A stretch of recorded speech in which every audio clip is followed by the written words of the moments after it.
Lions, Leos, dignitaries, and guests, welcome to the 43rd Annual Lions Day with the United Nations. I am past International President Al Brandel, and I'm joining you from my home here in Long Island, New York, just over 30 miles from the United Nations headquarters in Manhattan. As the Lions appointed representatives to the Economic and Social Council to the United Nations and the Department of Global Communications, I am honored to be the chairperson of this event. For the first time ever, Lions Day with the United Nations, also known as LDUN, is being brought to you in your own homes via this virtual format.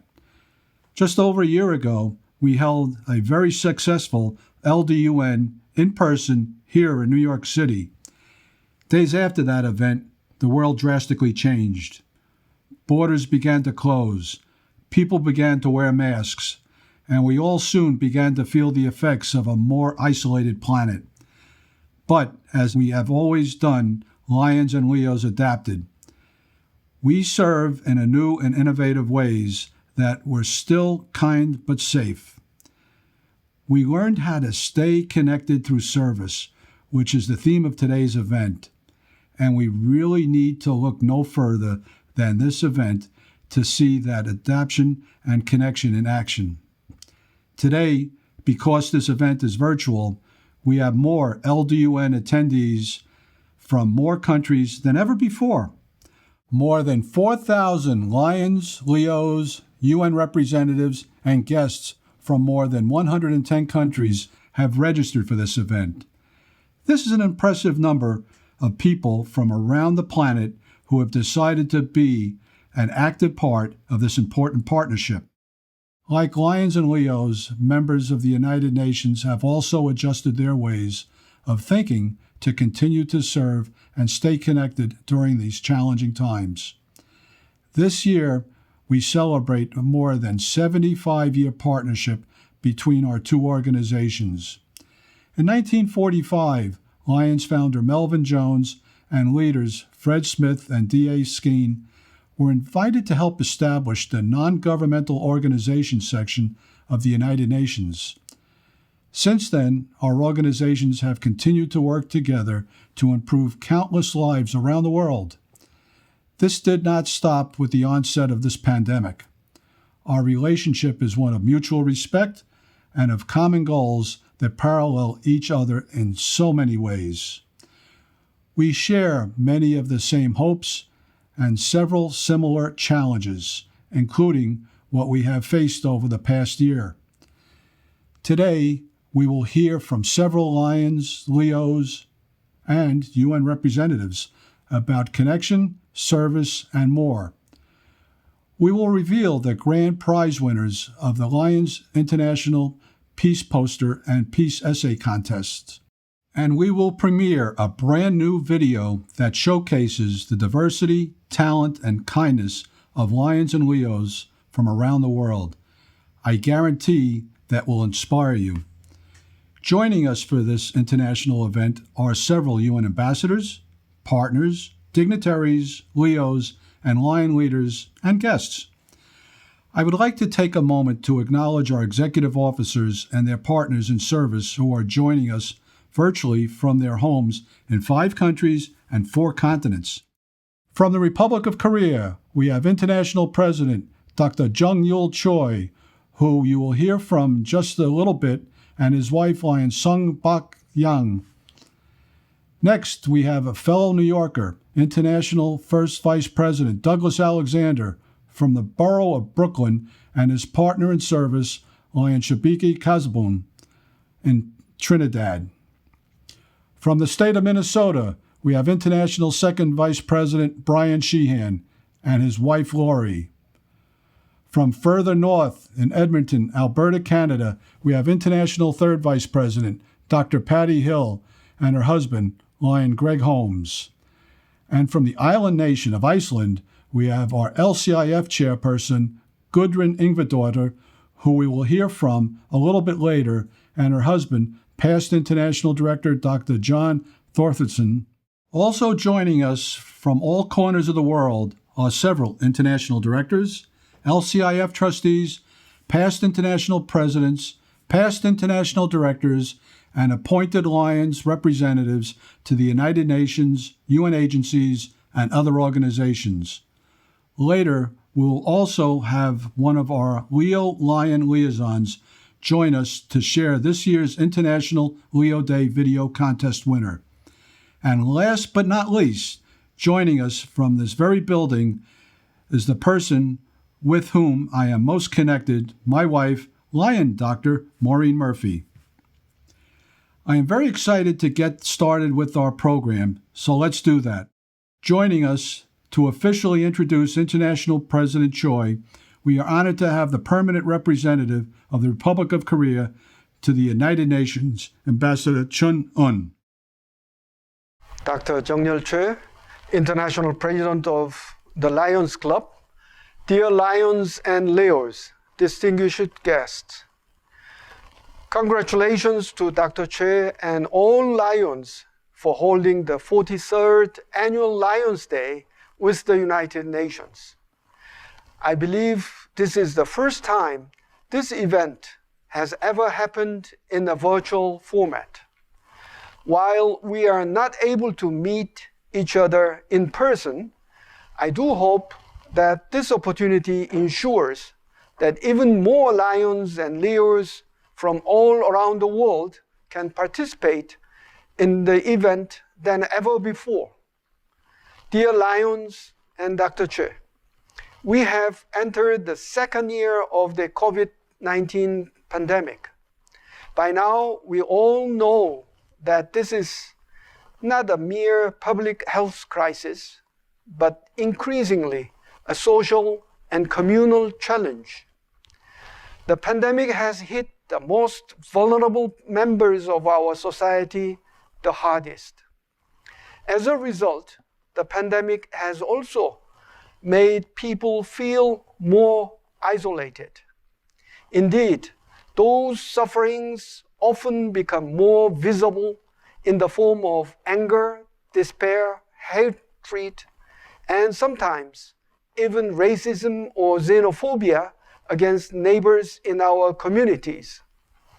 Even if we recover from COVID-19, it will certainly take more time to recover from these negative after effects.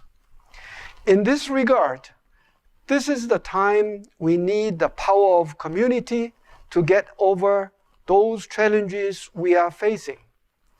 And this is the time our community needs the Lions Club International more than ever to recover from the pandemic and build back better together. Together we serve is such a powerful phrase in the context of our challenges we are facing today.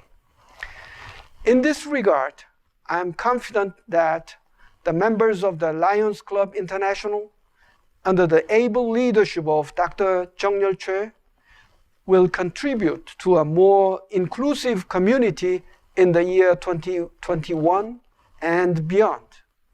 I wish all the best for the success of today's meaningful event. Thank you.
UN representatives, Lions dignitaries, Lions, Leos, and distinguished guests. It is my great honor to welcome you to the 43rd Annual Lions Day with the UN. We gather today during one of the greatest challenges humanity has faced. This has been a year of uncertainty, change, and fear that has touched us all. But we have also seen the triumph of hope. We have witnessed humanity's incredible courage, kindness, and generosity. And we have again seen just how much can be accomplished when people stand together, united for the great good of all. That is why this day means so much. Lions Day with the UN recognizes the significance of our shared commitment and the life-changing work we are doing to make that a reality. Lions have committed themselves to transforming communities and lives through kindness. Our service is a promise that wherever Lions clubs thrive, so will communities. This year, I have encouraged Lions to serve their communities, united in kindness and diversity. That's because I believe that our differences make us stronger. Last year, when the world paused in response to this unprecedented health pandemic, we continued to put the power of our diversity into action. Here is a special video to show how Lions around the world responded. As the world faces the challenges of the ongoing COVID-19 pandemic, Lions recognize that kindness matters now more than ever. And Lions and Leos are finding ways to continue to serve our communities, including ordering food delivery for healthcare workers, holding story time for children online, and providing surgical masks to medical professionals and first responders. Empowering us to do more, Lions Clubs International Foundation has provided nearly $4.5 million in grant funding for COVID-19 relief, and that support continues to grow.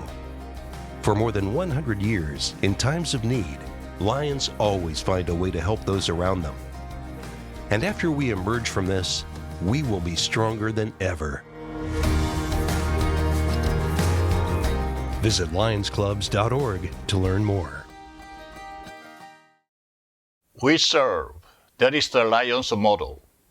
And it is what Lions do every day for the great good of all people. All around the world, our 1.4 million Lions are making their community healthier, stronger, and kinder. As Lions, we are connected to our community through service. It is the same here at the United Nations. Here the great good of all people is served. Here nations are connected. Here the world is served. This shared mission draws us together to a shared vision of a world transformed by generosity and kindness.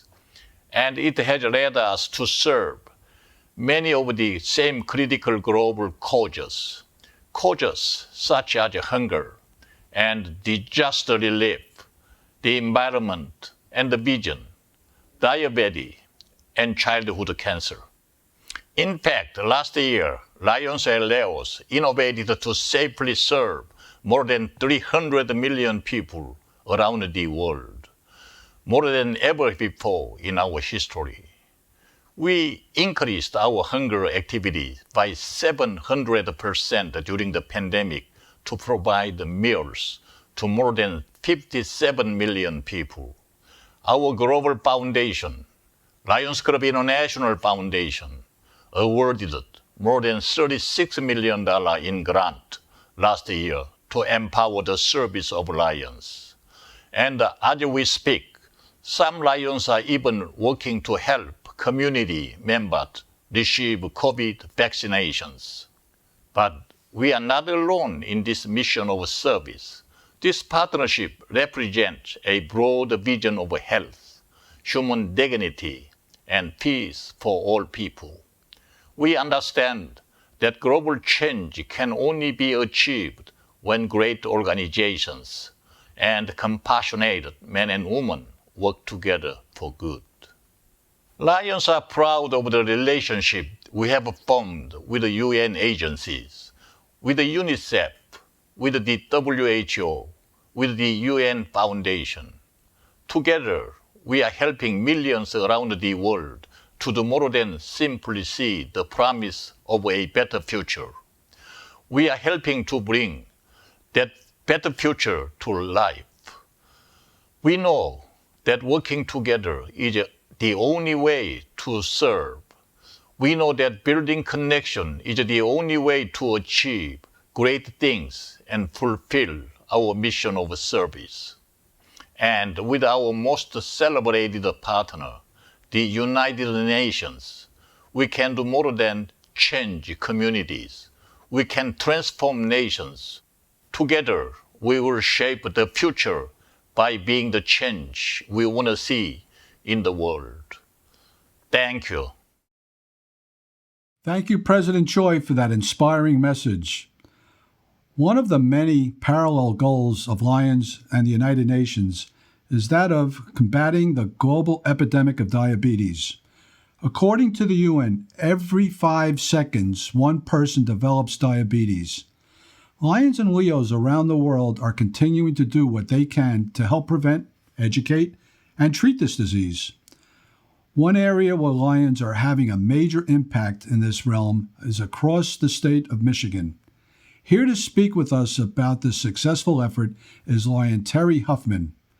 But before we hear from Lion Terry, let's watch this video about those efforts. My passion for diabetes comes from my son.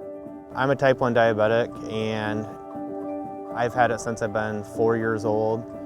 And I think back to those times when he was diagnosed, and it was so traumatic. I watched my dad get amputations on both of his legs. I had a brother with type 1 who, I watched go through all the stages until he eventually passed away. I'm a type 2 diabetic. When I got diagnosed, I decided I'm going to do everything that I can to help with diabetes. Good morning, Lions, and welcome to the quarterly meeting of the Defense Against Diabetes program.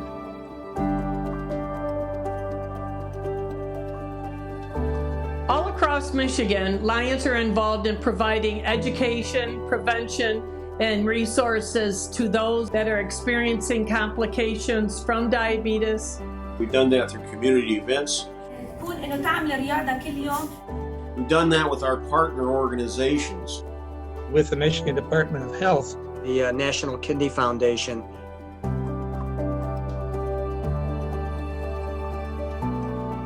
The partnership with the Lions Club with MSU Extension has allowed us to provide education to the community around diabetes.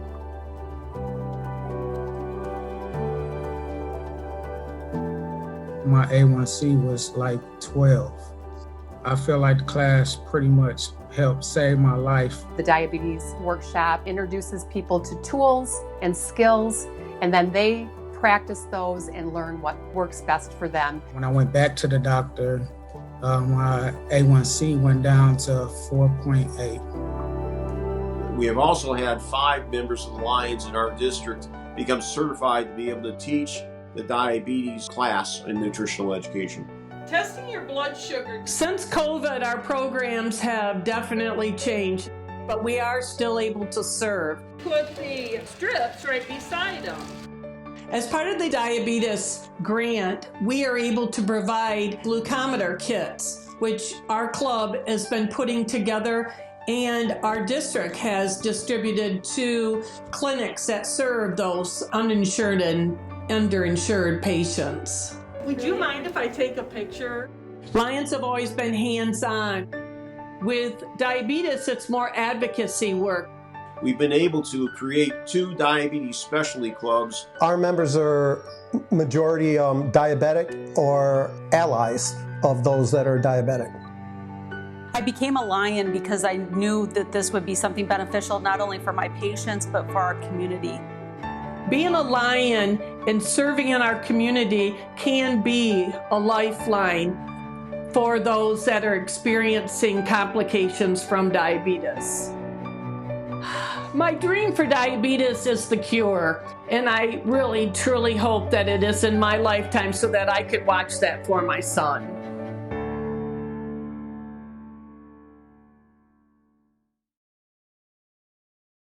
Thank you, past International President Brandel. Everybody knows a diabetic. We see what they live with. We know the complications from diabetes. Lions Diabetes Advocacy is so much more than what we can cover in a public service announcement. There are Lions doing service worldwide as we speak.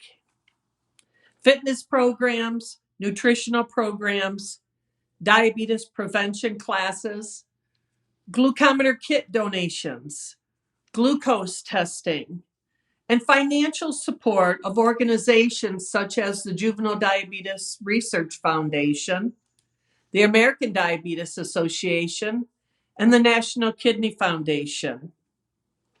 These are just a few acts of kindness donated by Lions every day. Mothers like myself, fathers, families, community partners, medical professionals, as Lions, have advocated for the cure of diabetes and the need for ongoing research, prevention, and education programs. Advocacy is twofold. It is personal, and it strengthens our communities. It's personal because we get self-satisfaction out of volunteering. We are giving. There's gratification from that giving. It is feeling important in the roles of what we are doing in our communities. It is empowering by helping others.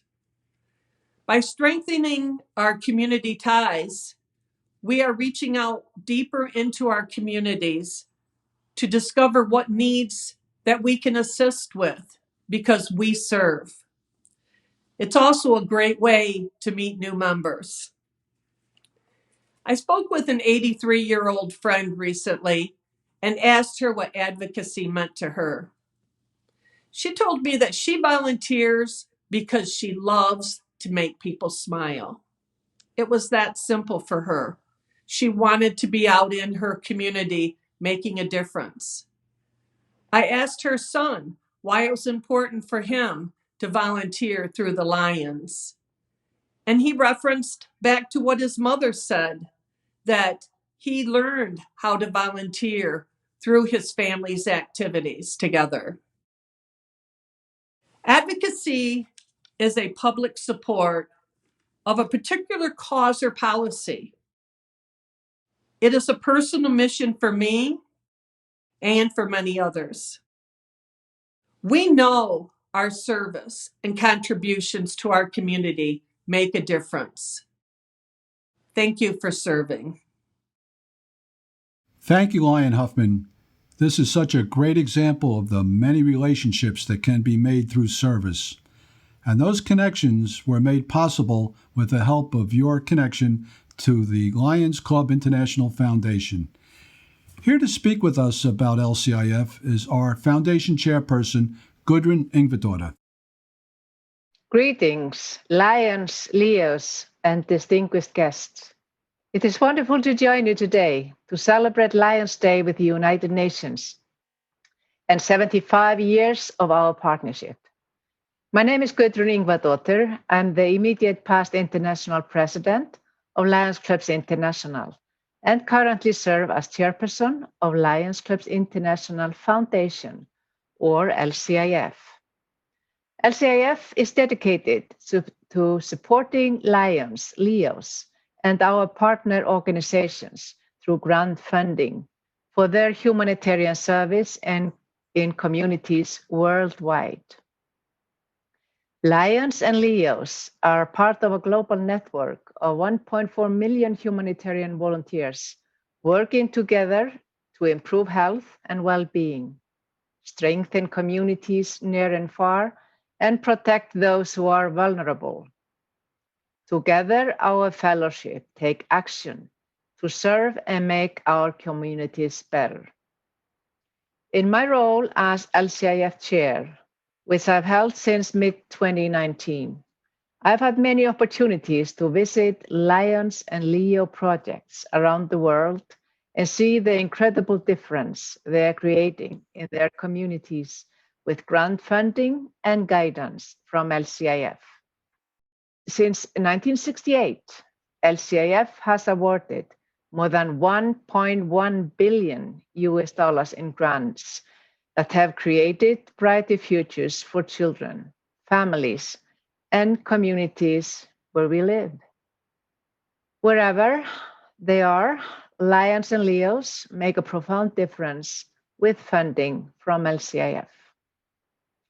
Last year has been difficult for all of us. The pandemic has changed our daily lives. It has caused great pain, but also moments of great hope and resilience.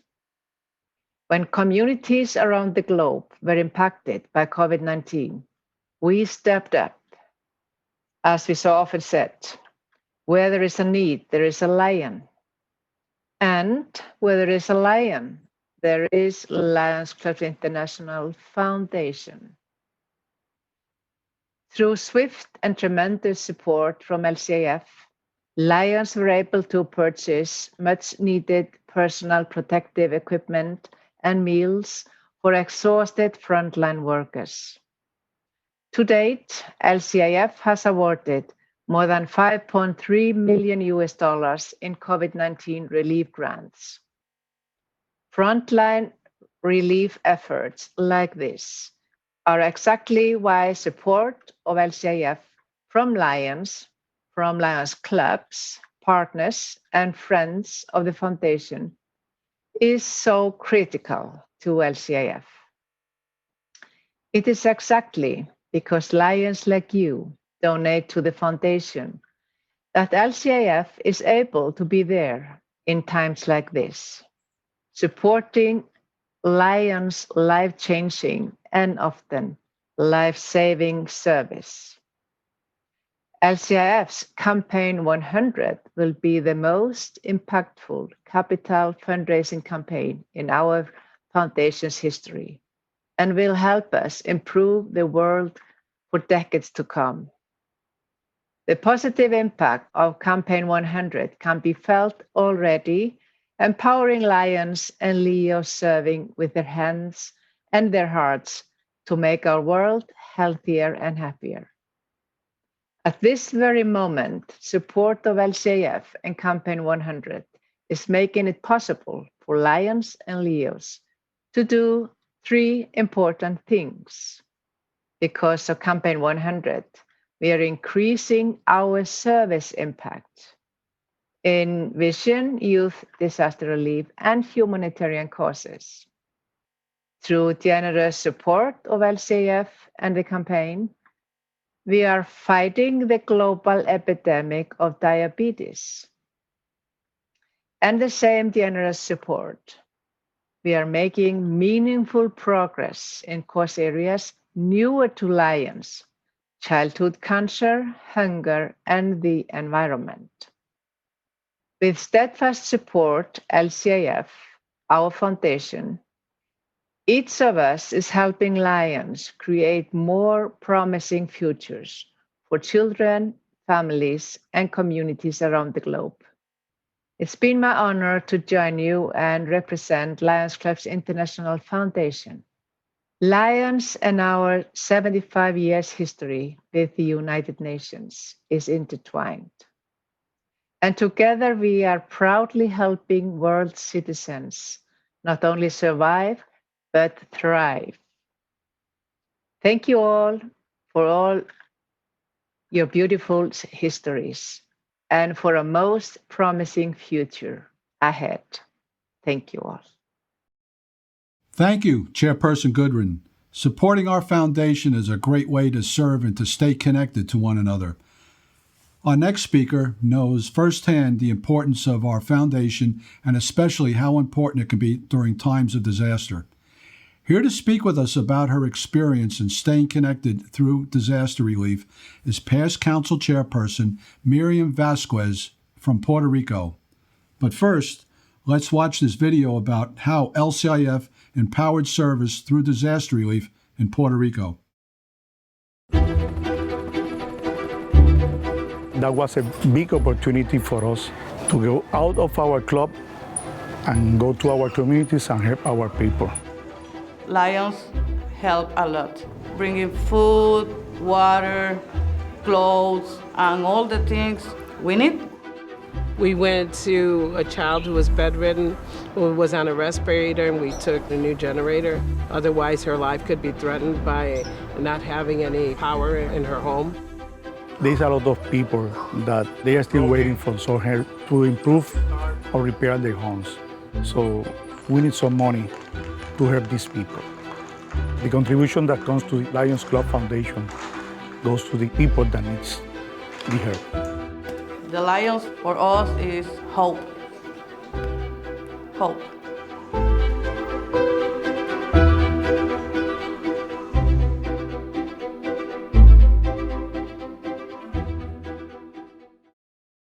Hello, Lions, Leos, UN dignitaries, and guests.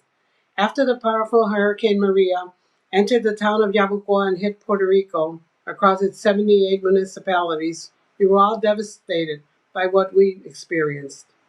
It left 100% of the island in the dark and 60% of the people without water. It disrupted telecommunications and caused an enormous amount of death and damage across the whole island. Power wasn't fully restored until mid-August 2018, almost a year after the hurricane. And as of August 2019, about 30,000 people were still living without solid roofs, their homes covered by the blue tarps. Lions Club's International Foundation immediately tried to contact our Council of Governors to offer help. I was able to contact LCIF through the Federal Emergency Management Agency, known as FEMA, who had set up an emergency center in San Juan. The LCIF staff expressed concern for everyone and asked if we could provide details to try to get a grant for Puerto Rico. On September 26, 2017, I was notified that a major catastrophe grant was approved, and later we were awarded other grants for emergency items. We immediately started to work to provide food since the majority of supermarkets were closed due to the loss of power lines affected by the hurricane. We received solar items and donations from various Lions clubs. We also received a donation from Islamic Relief, as well as they helped us redistribute all the products. We partnered with community leaders, FEMA, and Puerto Rico volunteer organizations in disasters to identify the families that were affected by the hurricane. Our Lions Club suffered a lot of damage, and our Lions also, but we were ready to do what they love to do, serve those in need. Where there's a need, there is a lion. Even though a lot of Lions were without electrical power, they worked from early morning to late at night to provide the much needed help. Lions around the world and the United States offered to send items to Puerto Rico, but it was difficult to get things shipped. Ports were not accessible.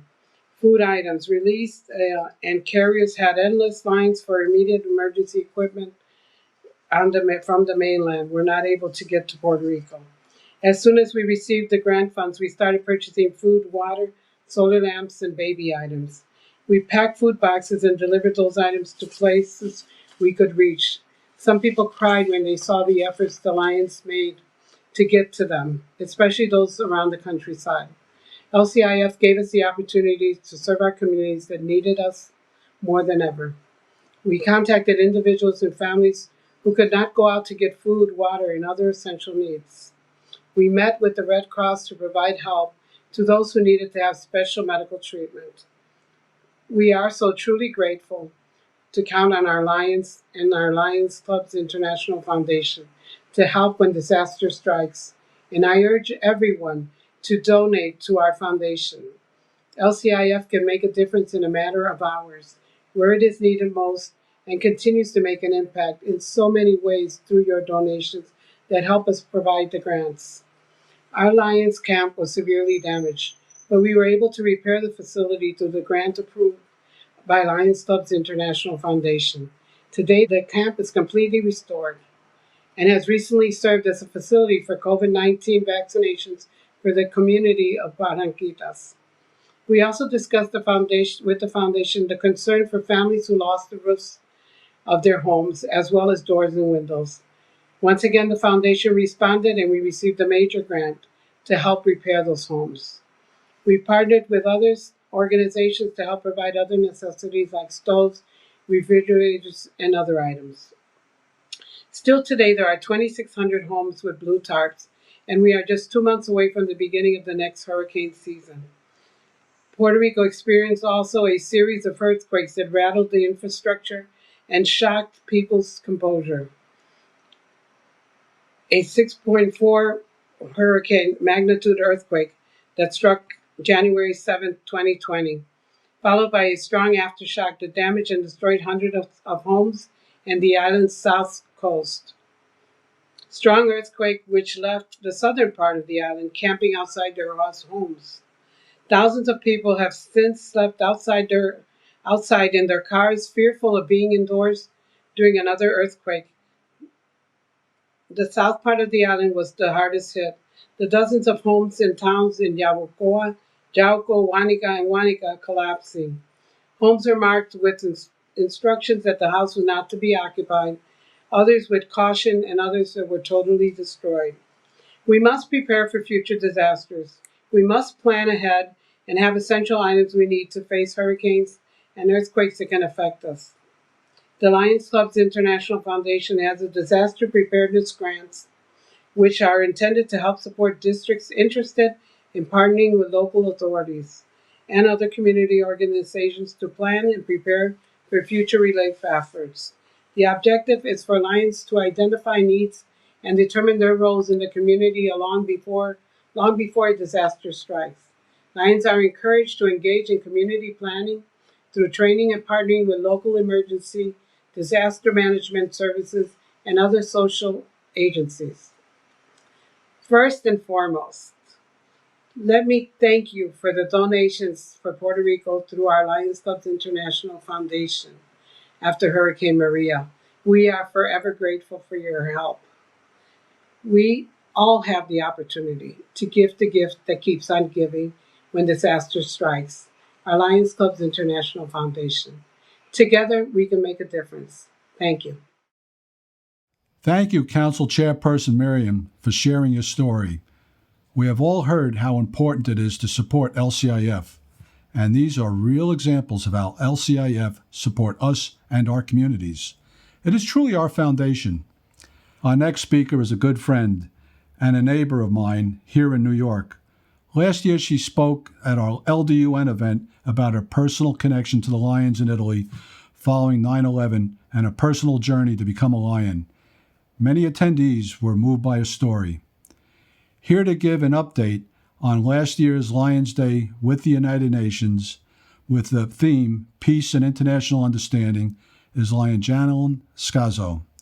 But first, let's watch this video featuring another inspirational speaker from last year's LDUN, Psychosocial Director of Camp Sunshine, Nancy Sincata, and someone else I think you might recognize. I think when bad things happen, people benefit from feeling like there's somebody out there that cares.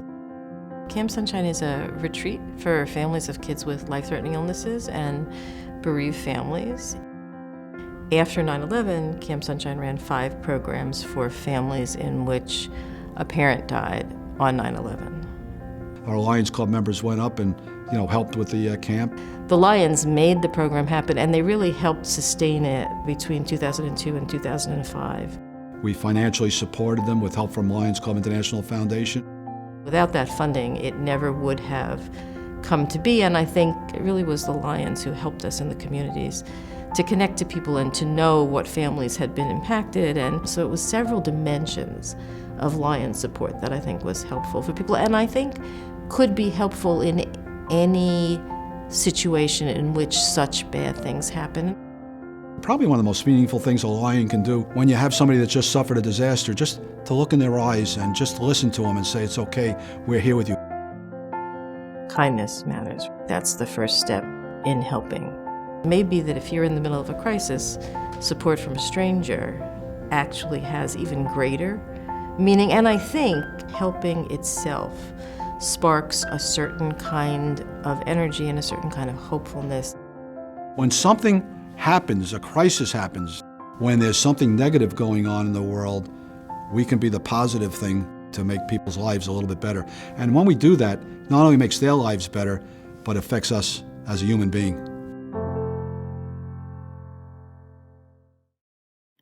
Hello, my fellow Lions and Leos.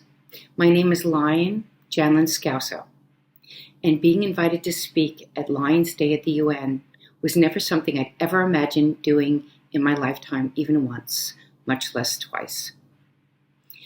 And I'm still just as nervous, even though this is virtual, so bear with me. I was absolutely honored to be asked to participate in last year's celebration, and it showed me what it's like to be part of a global community whose similar interest in philanthropy and service positively contributes to causes that are so much bigger than ourselves. During last year's 42nd Annual Lions Day at the UN, I was asked to share my personal story about how I lost my dear husband, Dennis Scouso, a New York City firefighter and first responder in the terrorist attacks of 9/11, and how this loss eventually led me to becoming a Lions member. Last year's theme was peace and international understanding, which I felt related aptly to my story because in the aftermath of 9/11, discussions of international peace and understanding were at the forefront of many people's minds. After sharing my story, I was left in awe by the outpouring of support and empathy and understanding that I felt from all of those in the room. Overall, the whole experience reminded me of a quote about how destruction breeds creation, and how sometimes moments of darkness give birth to light. In the aftermath of destructive and tragic events like 9/11, people and communities like the Lions make sure that there is always light. It's one of the reasons I'm so proud to be a Lion. This year, mere hours after last year's conference, we were thrust into another global tragedy of epic proportions. In early March of last year, the COVID-19 virus had already begun spreading across the globe, indiscriminately destroying families, communities, and infrastructures in its wake. Everyday life as we knew it was completely upended, and suddenly the world seemed extremely isolating to so many. But similarly to how we've acted in years past, the Lions did not let these obstacles stand in the way of lending a positive helping hand. This year's theme of Connected Through Service is emblematic of that. Because in spite of being separated by distance and quarantine restrictions, the Lions have still done their best to come together and create a positive change during these exceptional times. Last year, I was left feeling so very, very inspired by the speakers, the topics, the concerns, and the efforts that the Lions were pursuing globally. There were so many amazing people in the room and in this world. This year, while it may be in a different format, I'm equally excited and awed to partake in this year's Lions Day at the UN. Thank you for allowing me to share my thoughts and experiences with all of you. I hope this message finds all of you safe and healthy. I so look forward to this event. Thank you. Thank you, Lion Janlyn. You are truly an inspiration for so many of us. Keep up the great work. Our theme for this year's event, Connected Through Service, was inspired by the work that has been done and is being done by Lions, Leos, and members of the United Nations, specifically over this past year. Despite the challenges we have faced with borders being closed and a large part of the population feeling isolated and alone, members of our organizations have continued to find solutions and continue to stay connected to one another and to serve those in need. It is with that in mind that we organized our panel discussion for today. In a moment, our panel moderator, Lion Representative to UN Women, past District Governor Jackie Williams, will introduce our panelists who have continued to serve and lead during the pandemic. But first, let's look at a brief history of Lions Clubs and the United Nations. To San Francisco came 1,400 representatives from 46 nations. In 1945, Lions leaders were among representatives who met to help establish the non-governmental organization section of the United Nations.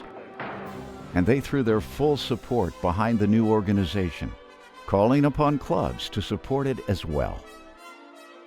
Lions Clubs International underscored its commitment to a certain and lasting peace for the world in 1946, when International President Pierce delivered greetings to the Paris Peace Conference, which officially marked the end of World War II. When they left, I says, there goes our Lions International statesmen working for world peace. The first Secretary General of the United Nations, Trygve Lie, thanked Lions for their good wishes for the successful outcome for the whole work of the United Nations. In 1947, the United Nations granted Lions consultative status with the UN Economic and Social Council.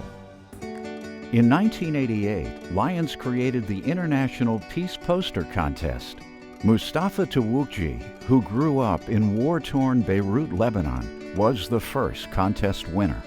Since 1988, millions of children worldwide have participated. The International Grand Prize winner is honored at Lions Day with the United Nations. That's really helped me to develop a more worldly view. Since 2011, students who are blind and visually impaired have also had a chance to express their thoughts on peace through the Lions International Essay Contest. For me, peace feels like freedom from ignorance or conflicts such as war. Lions and the United Nations continue to work together to improve lives and further peace around the world. Lions support the UN Millennium Development Goals and the Sustainable Development Goals to combat poverty, hunger, disease, environmental crises, and more.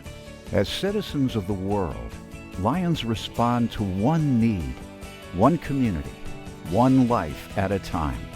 In the years, decades, and centuries ahead, Lions will continue to unite in friendship and serve as community and world leaders to sow seeds of peace at home and around the world.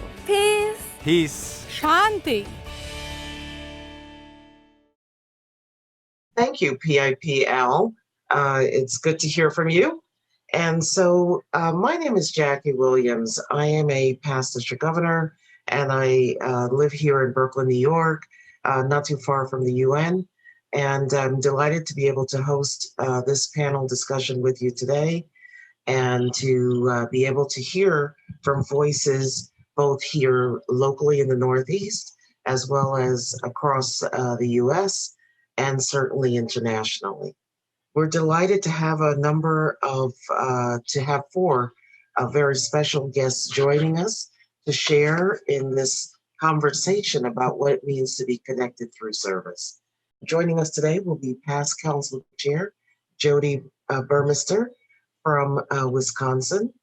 And she's known, in addition to all of her good work and her experiences, to be a host for what is called the Burmester Bar. We also have Dave Roberts joining us today, and he is serving as the Lions appointed representative to the United Nations Council of Organizations, and he serves in Connecticut and all around. And so we welcome Lion Dave with us today. And then we have with us also the UN Department of Economic and Social Affairs Strategic Planning and Communication Services Section Public Information Officer, Michał Szymanski. And so we're looking forward to his point of view and his thoughts and perspective on what the pandemic has meant from the perspective of the UN. And finally, we also have Lion's Own, Soyam Shah of Kenya. And she's certainly bringing a lot of information and a sense of what the international experience has been like over the past 12, 13 months now. And so we're definitely looking forward to hearing from her as well. And so here we start, and I'm going to begin with a question. We were looking at where we are today with respect to the pandemic and all of the issues that have stemmed as a result of this worldwide crisis that we have been living through since last year. And so as a result of that, I'm going to start off by asking a question of PCC Jody and seeing if we can relate some of these topics as we go along. And so with that, I'd ask PCC Jody, how do you see our organization changing? And I would ask you to think about that in terms of three levels: culturally, productively in terms of service, and certainly in terms of communication. And I certainly speak to your strength in terms of the communication pieces and efforts that you've been working on this past year. You know, I think this last year we've learned so much as Lions about what it means to live in a virtual world. We've propelled well over a decade in just 12 short months. Learning about Zoom and learning how to teach and train and learn from one another has been fantastic. And I think we've got to hold on to that as we move forward. We have to find ways to bridge the gap for those that don't have the ability to get online and participate. But for those of us who do, it's really an awesome opportunity for us to take what we've learned and allow more people to participate in things they never could before. And when you look at it from a club standpoint, when we're doing trainings now, we're seeing people participate that have never participated before because either there was a barrier to them participating due to cost, time, or just distance alone. So keeping going with this online training and online connecting is vital going forward. The other piece of it I think that's really been eye-opening is I've been a Lion for a long time, and I've had the opportunity to participate in so many trainings and conventions and forums, which have been phenomenal. And I always felt part of the global family. But because of the pandemic and us being able to connect virtually, I've never felt this connected before in my entire life. I've been to South Africa. I've been to the Norwegian countries and the Swedish countries and all around the globe, learning from everyone else and seeing how things are done. And I think that's a gift that we need to take from this pandemic and build on going forward. Thank you. Joining us today is our one of our agencies that we connect with through the United Nations. And so, Michał, I will ask you to share with us a little bit about the pandemic, the experience of this pandemic, and the work that you all are doing with respect to the Sustainable Development Goals. Sure. Thank you very much, Jackie. Well, first thing that we have to understand is this pandemic has been a total tragedy.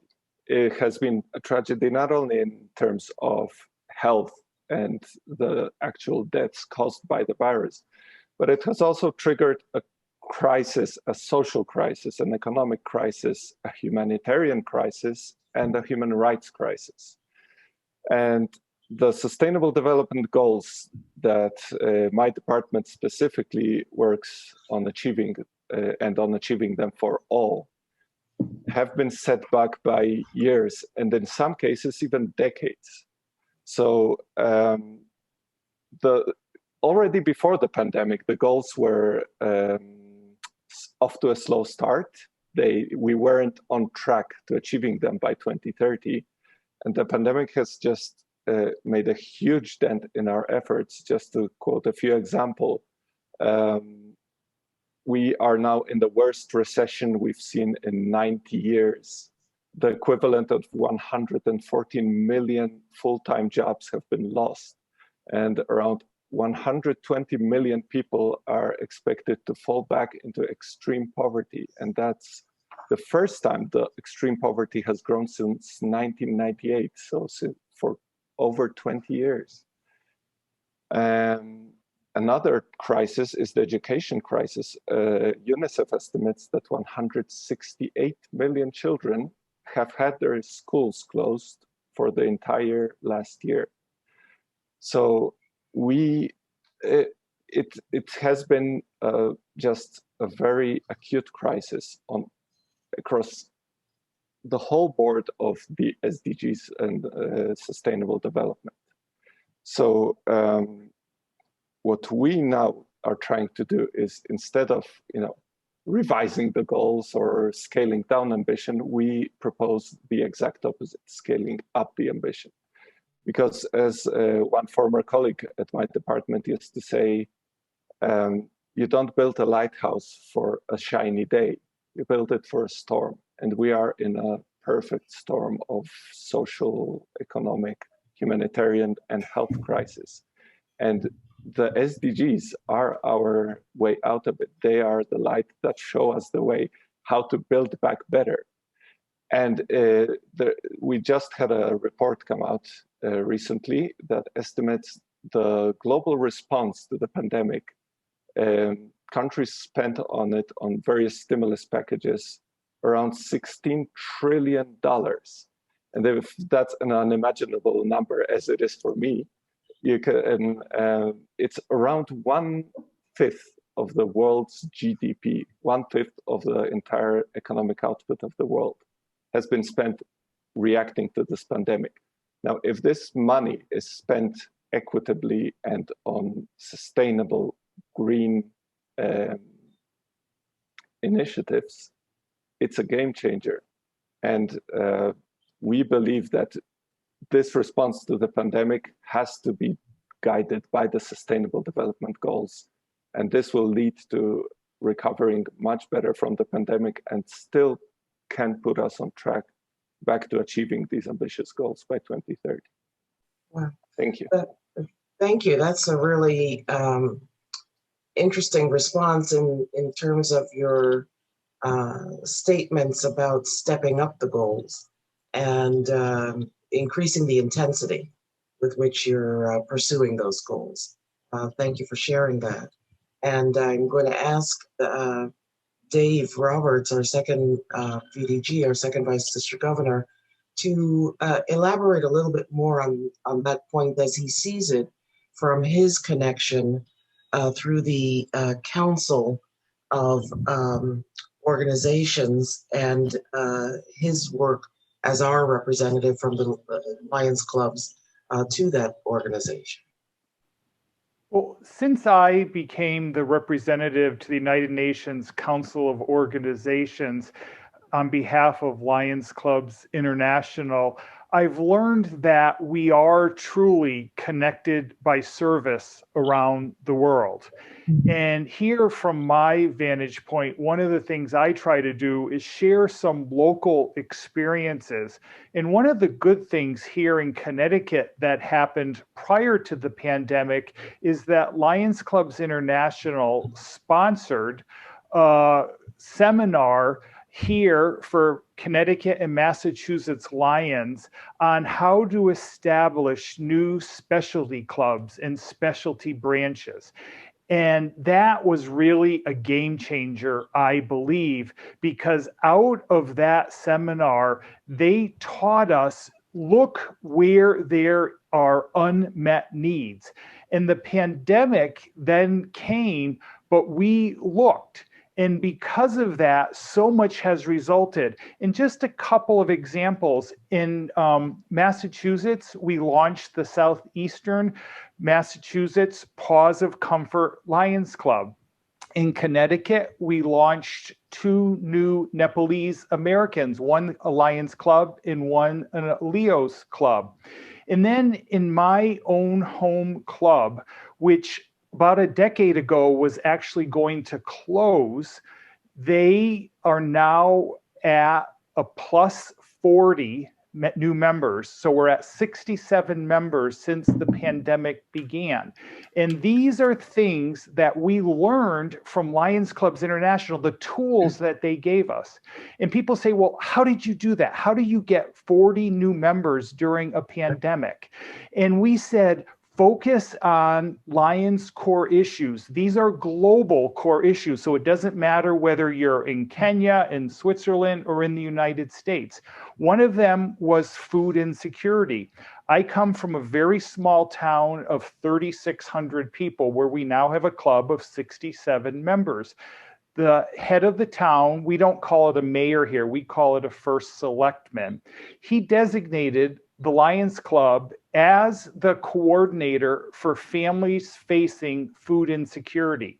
So we've organized 9 food box distribution events. We've distributed over 25,000 pounds of food and milk. We stock the micro food pantry. We work with our local community food pantry, and we even deliver groceries to shut-in senior citizens. But the second thing that this seminar taught us was senior citizens was one of the areas. And so we launched a senior citizen branch Lions Club. It now has 11 members. The other branch club that we launched was focused on service dogs. And the nonprofit here in this area is called Educated Canines Assisting with Disabilities. And we have now grown that branch club to 23 new members. And we do a lot of activities. So just like Mihao talked about the sustainable growth initiatives, making sure that we're focused on this in my work with the Council of Organizations, whether we're talking food insecurity, whether we're talking about diabetes, environment, whatever the global challenge is, including these service dogs, which are matched with people with physical, mental disabilities, or veterans that are faced with PTSD, we saw a need. We are now the volunteer arm for this 25-plus-year-old nonprofit. Again, at 23 new members, and we grow almost daily. So I think that these are things that are replicable anywhere Lions are located. That is very impressive, your growth. And I can't help but ask you a follow-up question to that. And do you believe that, well, you must have quite a strong social media presence, and in addition to the physical, the in-presence in the community.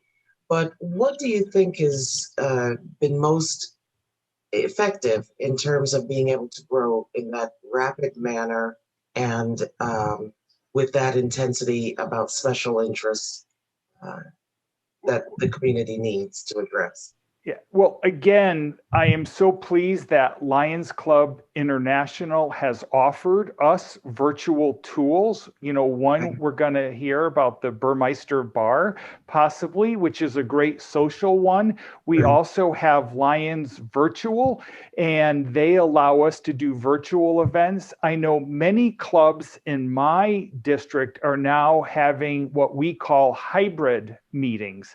And some people come in person and they're socially distanced wearing masks. Others participate via either Zoom or GoToMeeting or some type of virtual platform.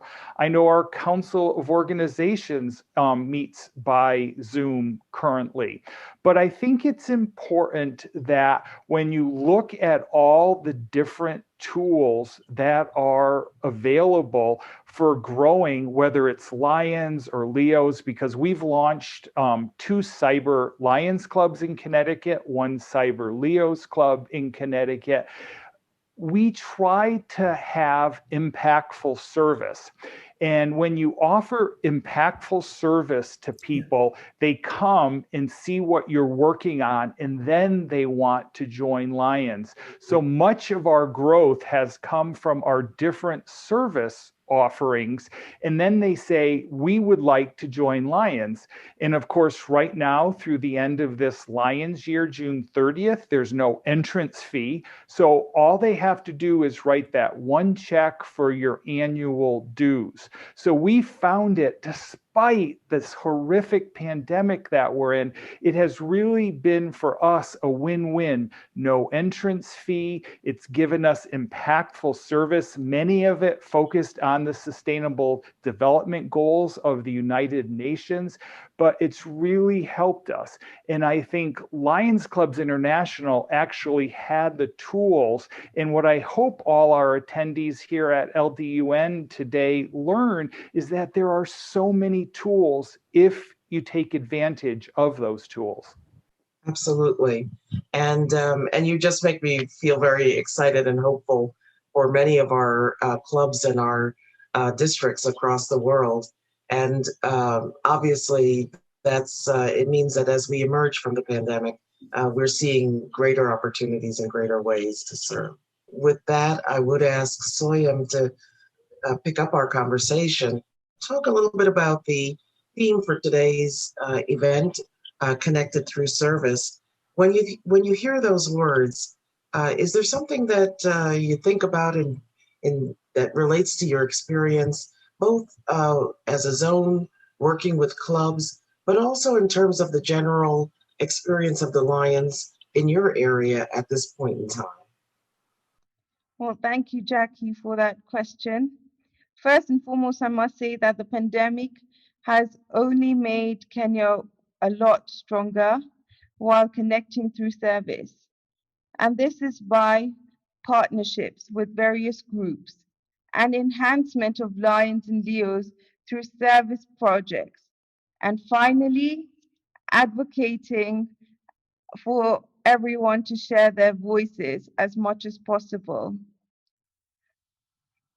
Connected Through Service has also allowed us to think beyond our limitations and find new innovative ideas to help us serve our fellow community members.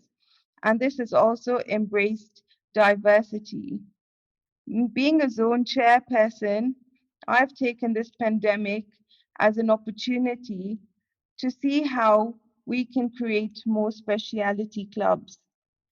I was a charter member of the Lions Club of Nairobi Phoenix, which was specialized in diversity. And since I'm an ambassador and I'm so passionate about specialty clubs, I feel that this is a way we can show and we can showcase our voices and help others to do the same in realizing the opportunities around us.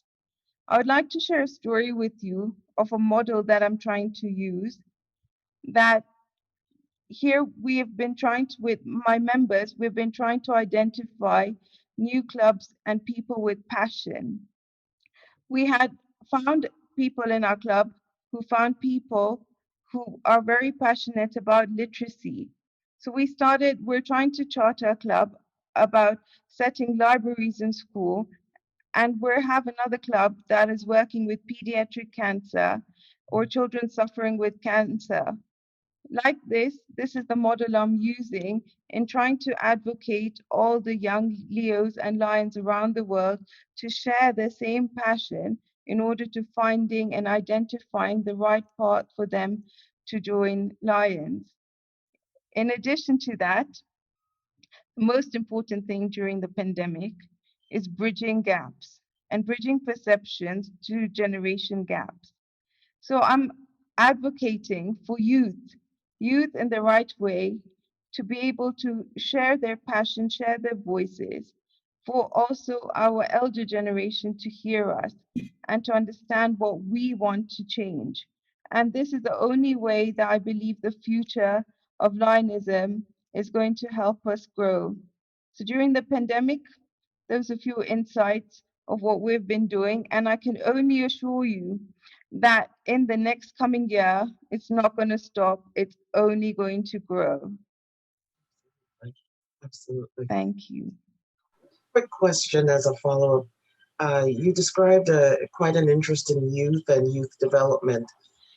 What are the youth sharing with you as their feedback about the Lions experience and volunteering through serving? So you would be really shocked to know that as much as Lions do around the world, we're known to do a lot of service projects, but the voices have not been heard.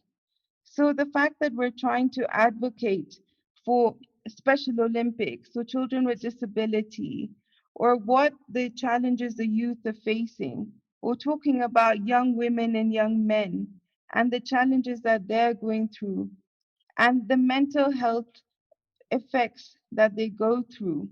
How are we trying to overcome those in a positive manner, but also using innovation and creativity? Because the tool is, and the key is, to connect with them. If we don't find the right means to connect with them, then how are we ever going to be able to understand them? The most important thing that millennials must learn is gratitude. A lot of millennials are spoiled. And because of that, it is really important for us to connect with them in a way we can advocate so they can actually see it, see what they're doing, hear it from other millennials. We have fantastic Leos around the world. We have fantastic young lions around the world. They just need to be able to share their voice and connect with others on topics that interest them. And trust you, Jackie, in the past 7-8 months, this tool has worked for me. And what more, I've gotten more youth and Leo interested in all the service projects that we have. And last but not least, just to add in, it's also the end users, the end people, the people we serve. Have you ever heard of what someone who's disabled goes through? It's easy to do something, but have you ever heard the story? I think storytelling also connects people. So that is something that we're also doing, that we're trying to help in sharing voices of regular people who have problems or issues. And we're trying to tell the world that this is the actual problem, hearing it from their mouth. And this is such a great tool to share voices. And that has been my big passion. Very good, very good. I appreciate hearing those comments. I'm going to turn to Michal to connect us a little bit more in terms of your response. Michal, I think that as in your agency and in your experience, you've mentioned or may have had the experience of talking about the digital divide and education and how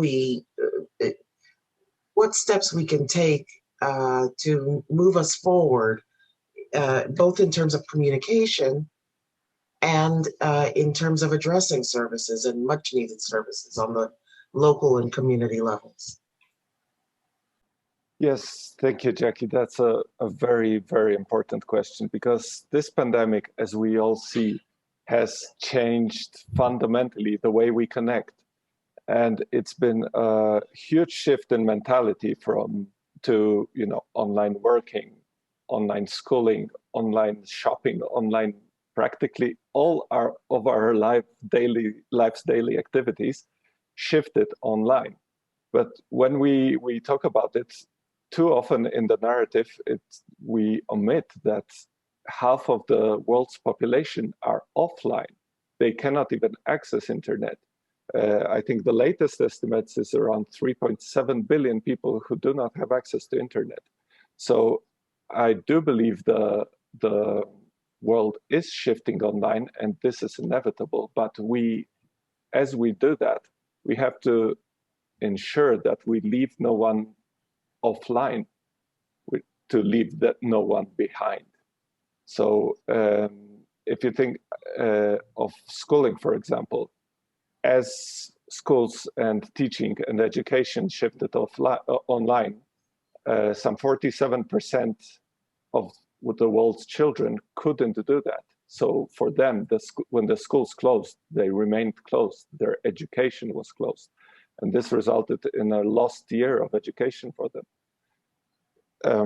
So my department, what we are working on is advocating and helping governments around the world to bring everybody across the world online and to leave no one behind. And it is estimated that it would cost some $430 billion to bring everyone online by 2030. Well, this seems like a big cost, but it's marginal when you compare it to the 16 trillion we've spent on just mitigating this crisis that the pandemic has caused.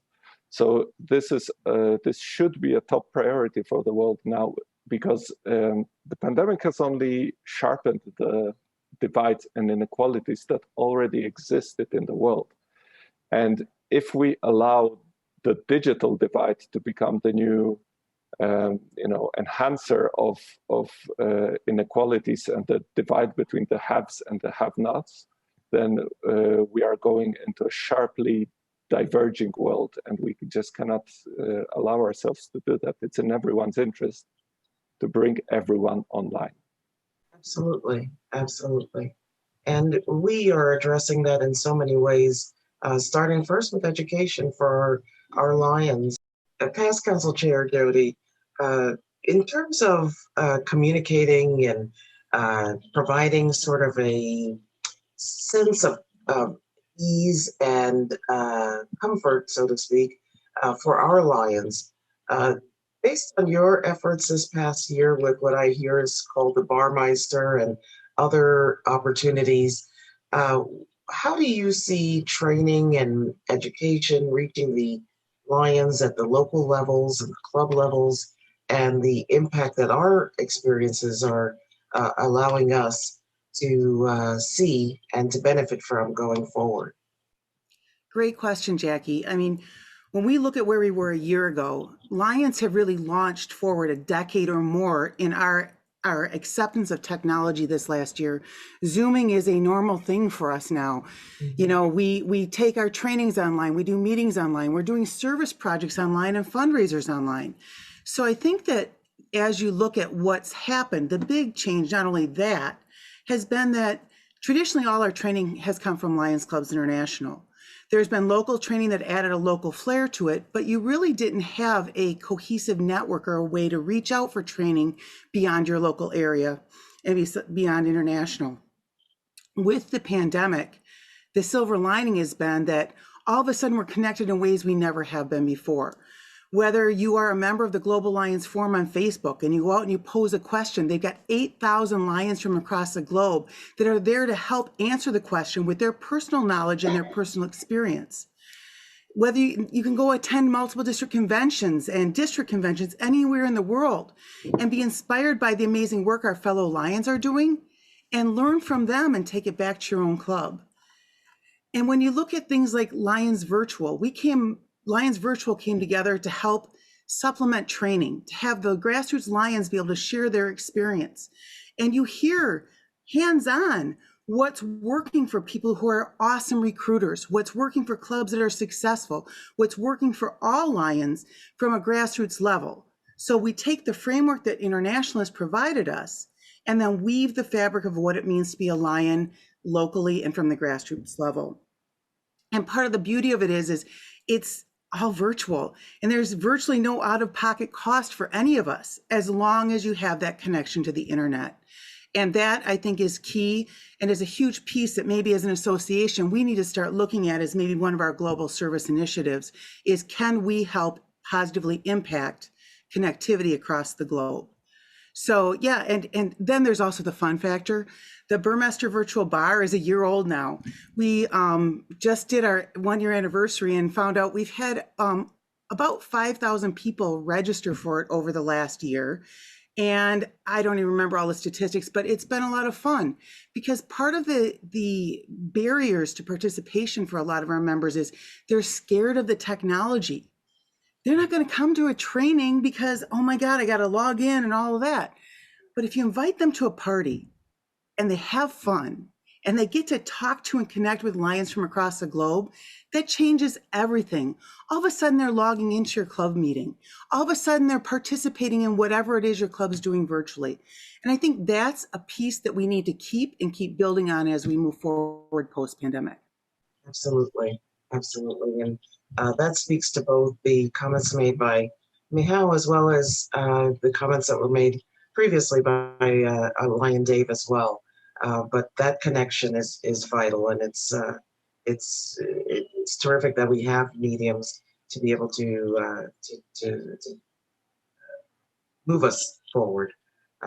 In my district alone, I hear about your hours quite a bit, so I'm going to have to check in one day myself. But in terms of other questions, other thoughts, I'm going to come back to Lion Dave, and just if you would, what would be two of the most important things that you would want to share with a non-Lion or a United Nations constituent or stakeholder about the experience of being a Lion, a member in a volunteer organization such as ours, and the work that we do? You've spoken tremendously about the work that your district and state are doing. Well, our theme for Lions Day with the United Nations, connected through service. And if you look at our international president's theme, united in kindness and diversity, and you move those two things together, I think really service and people and connecting people is so important. So Jackie, you asked me about the two most important things from my perspective. And I think one is that Lions Clubs International believes it's your club, your way. We're all united as Lions and Leos, but it's your club, your way. I mentioned how just a decade ago, my own club was almost going to turn in their charter. It's a 55-year-old club. It would have been a terrible thing. But we began a process to rebuild.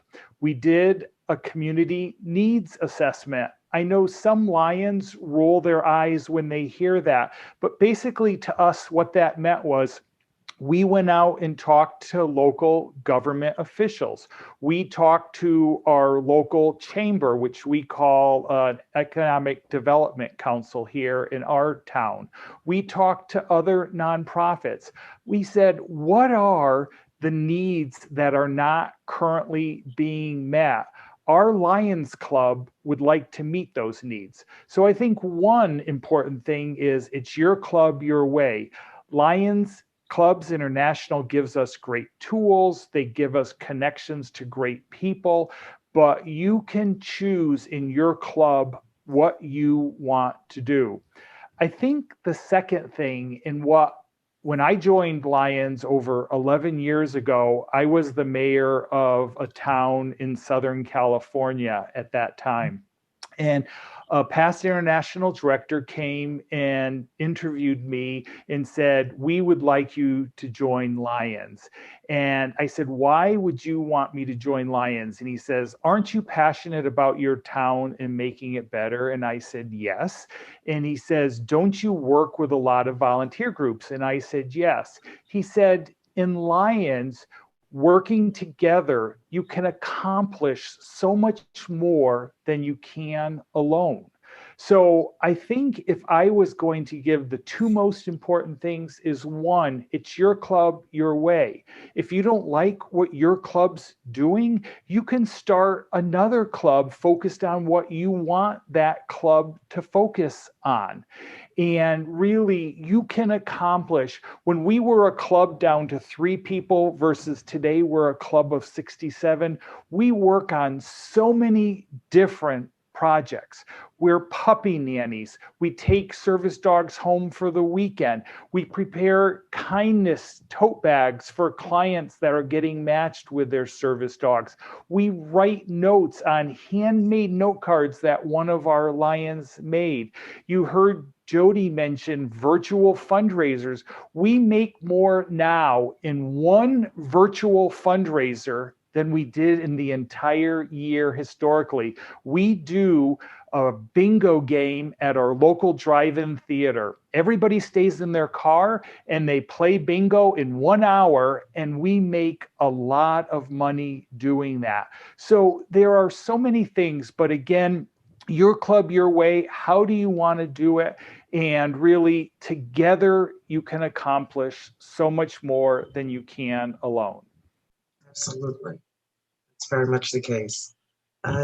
Lions Siam, today's registration is huge on this platform, and we're very grateful to see so many Lions joining us today.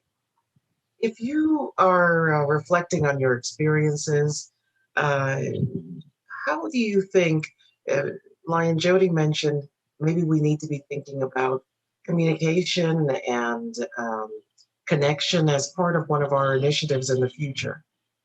And you have focused on specialty clubs and on the youth. What else might we do or attempt to do in order to increase our connection with our fellow residents, neighbors, members of our communities? Thank you, Jackie. First and foremost is understanding the problem and understanding people. If we don't understand the problem and if we don't understand the people around us, we won't be able to assist them or know what they actually need. Sometimes when you talk about Lions and we talk about service, we think that we will go and give them free food or eyesight or help them in diabetes.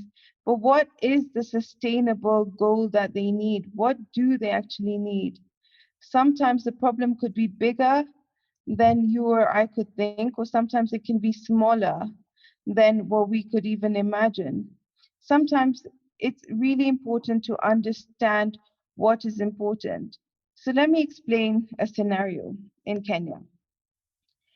It's easy to sponsor a child's education, and it's easy to get community members or even have our house help say that, you know, please, I don't have enough money. Can you help us support my child? But then at the same time, how can I support the child if the child does not have the education material to learn from? That's a question mark. Right. How can I help a girl with sanitary pads if she doesn't know how to use it? Or what is the importance of educating her on why she needs to use it? What is the use of doing a diabetes check and someone is diabetic and they're not able to afford insulin or medication for a long period of time just to tick a box? No, it's all about quality, not about quantity. The most important thing is to learn and listen and identify. Some people that we've been having around the world during the pandemic are going through a lot of mental wellness issues. And a lot of them are just suffering in silence. Sometimes they just need someone to talk to. And when you talk to them, it can change a whole new world. The most important thing is sustainability and quality, not quantity. If you're going to support a family with Hunger Project, support them for a month or support that family for a year. What's going to happen if you support them for a meal? What are they going to do about the next meal? Here in Kenya, there's one of my projects which I'm really passionate about, and that's orphan children. We get a lot of dumpster babies, and we get a lot of children thrown on the streets, and also mothers who cannot take care of children. Those little children, we get them as small as 1 week old or 3 days old. The little babies, don't they need nutrition to feed on? It's not simple to just give them anything and everything. And so one of the things that we feel that we can do through connecting service when we talk about to help our communities, our neighbors, our people, is understanding them first.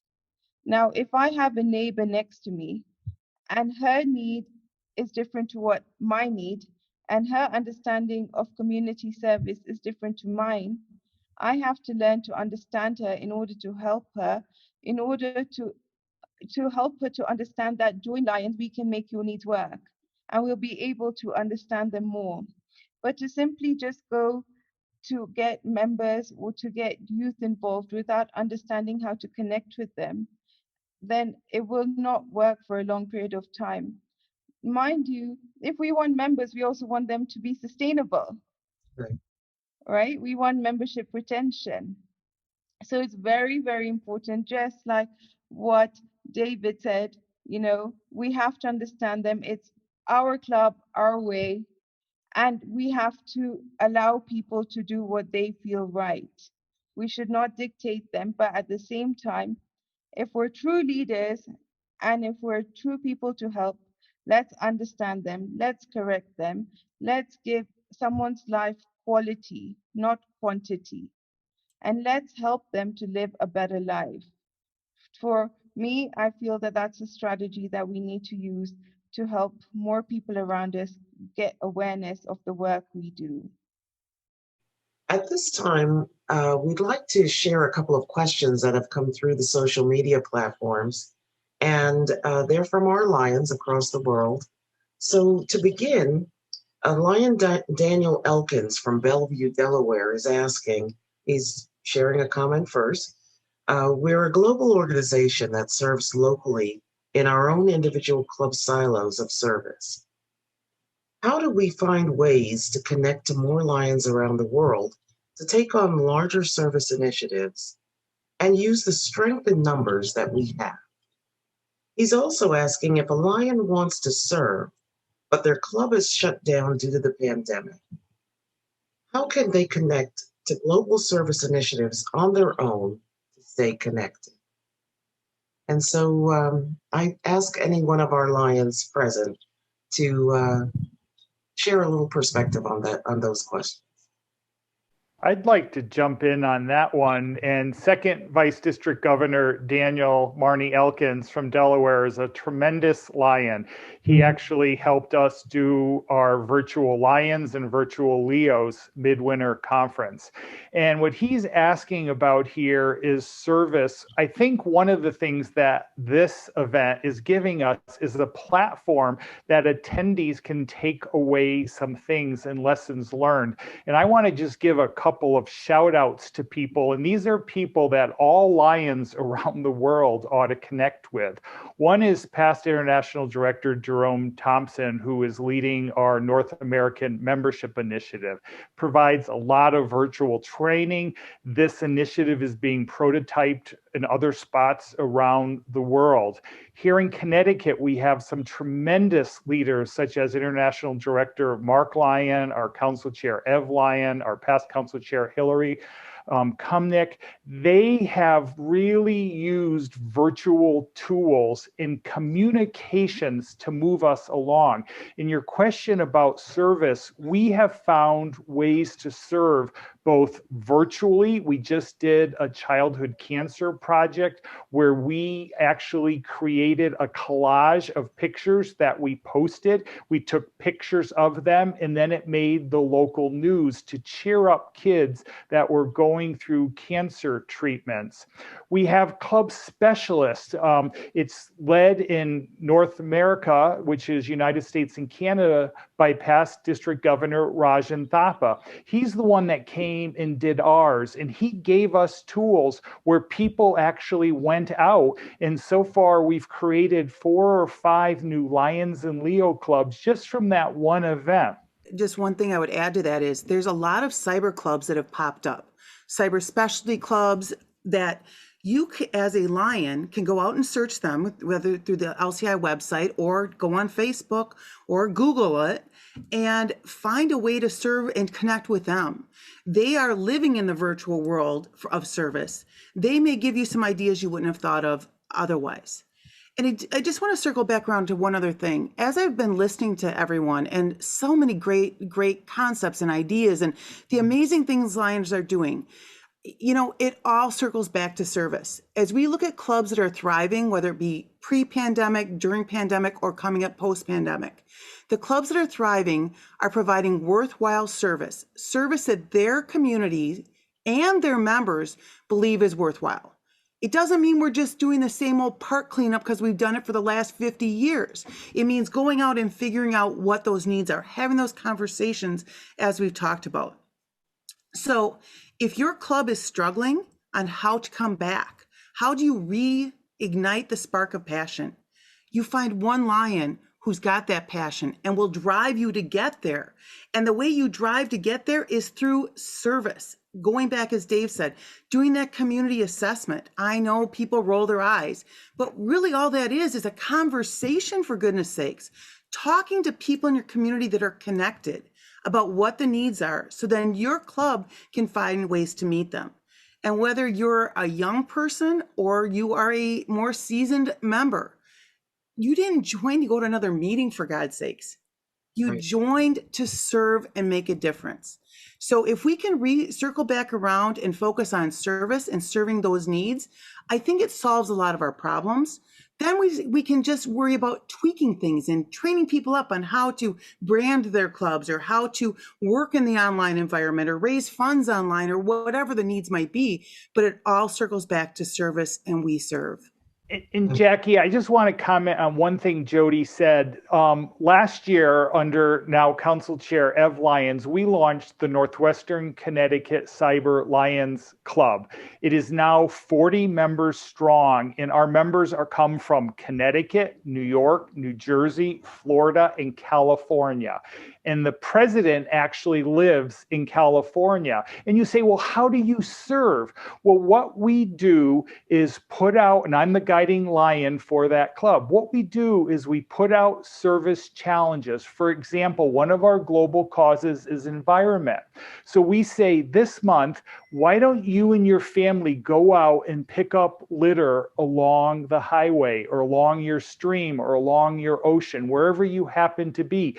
Take pictures so we know about it and we can record it in My Lion. Or take part, go stock a food pantry in your town. So you don't have to specifically live where that club is. And that's one of the great things now about cyber clubs. And we're seeing it go. We meet virtually, but we act locally doing really impactful service projects.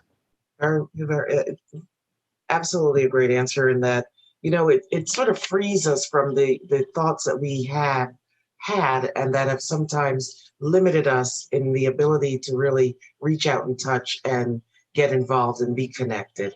And along those lines, Lion David, I'm going to pick up a question from Lion Dawn Rice Norton from Medway, Massachusetts.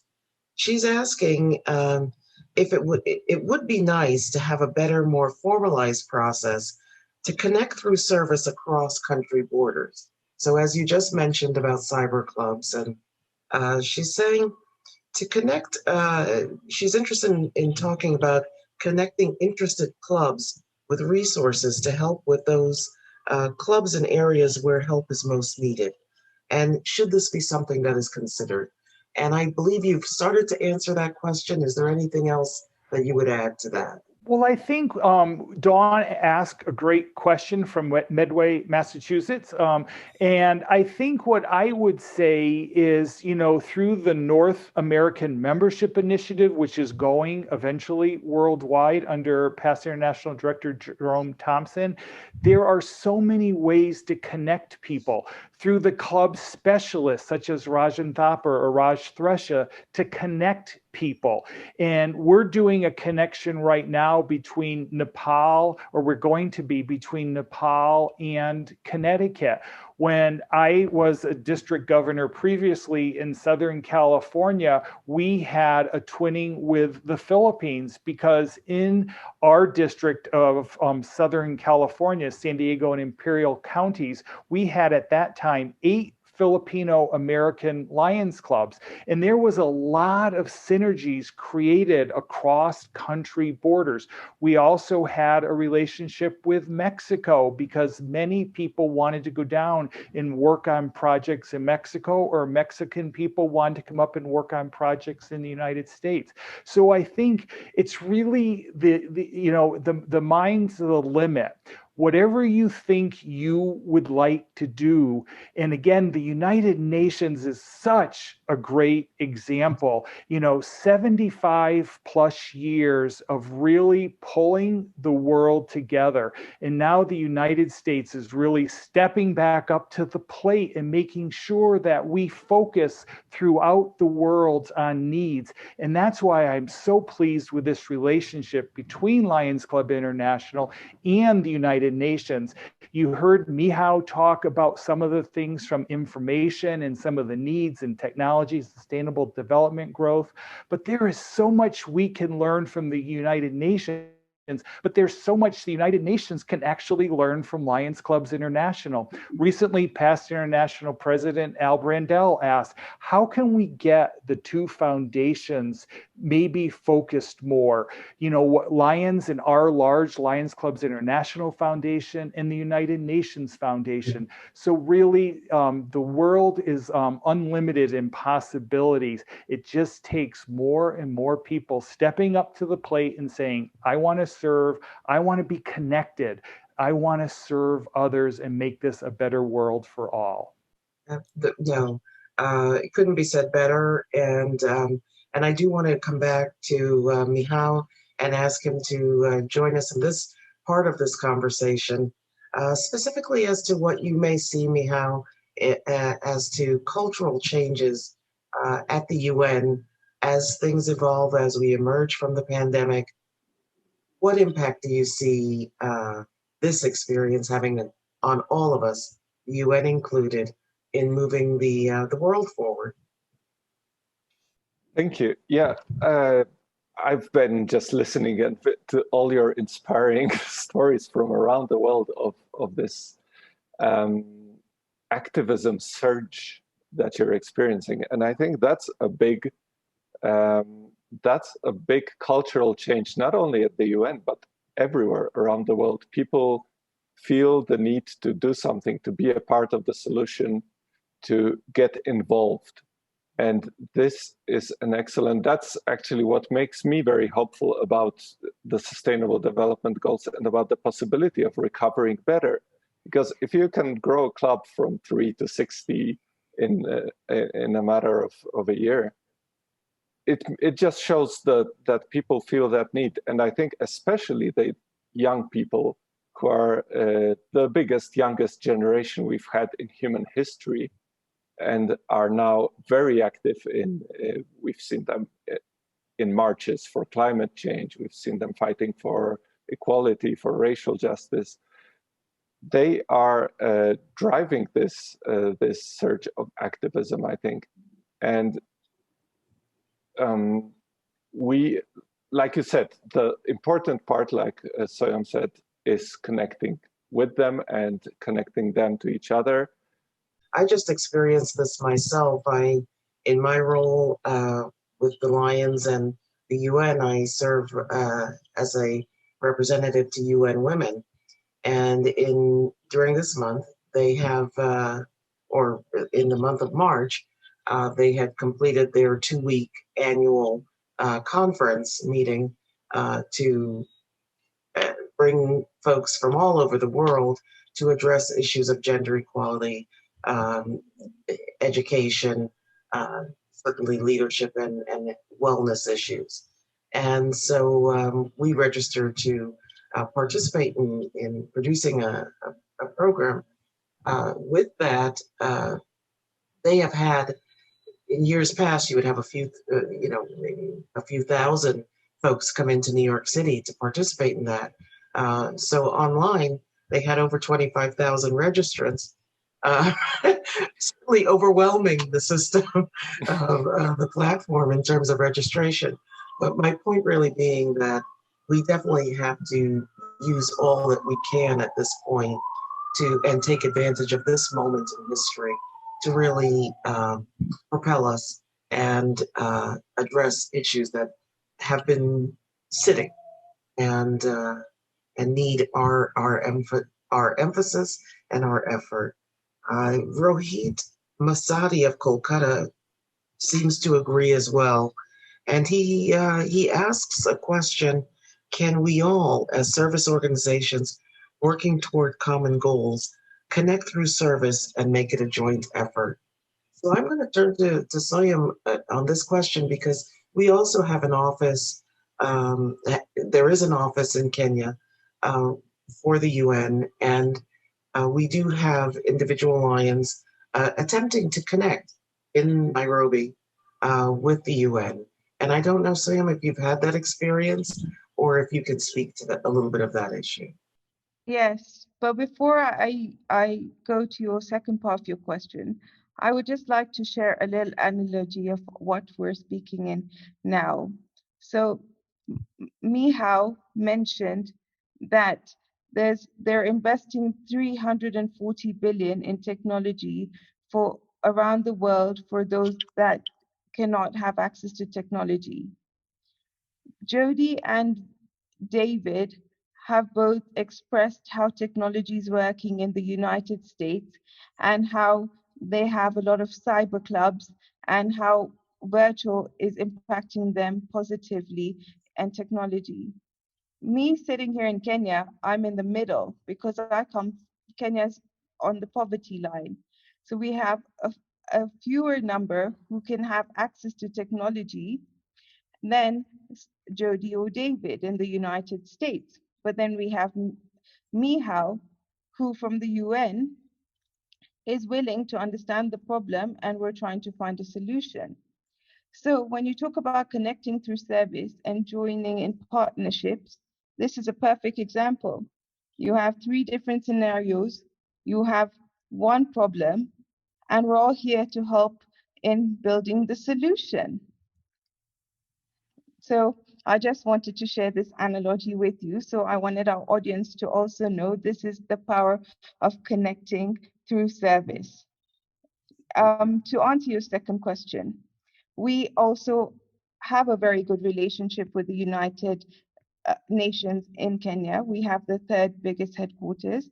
And we're also very fortunate that we have 2 of our senior Lion members, which is PID Dr. Manoj and PDG Dr. Manilal, who are also the representatives to the United Nations.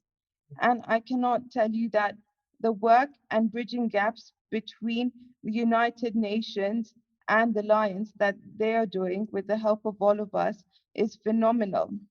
Just to share a very, very small example, is that Dr. Manilal and Dr. Shah, they found a problem in rural areas about how to transport medicine into counties which are around 300 kilometers plus away. So they partnered up with the United Nations, and together they worked about mobile ambulances. And something as simple as that, with a little bit of innovation, not very costly, has changed the lives of so many people in those rural areas.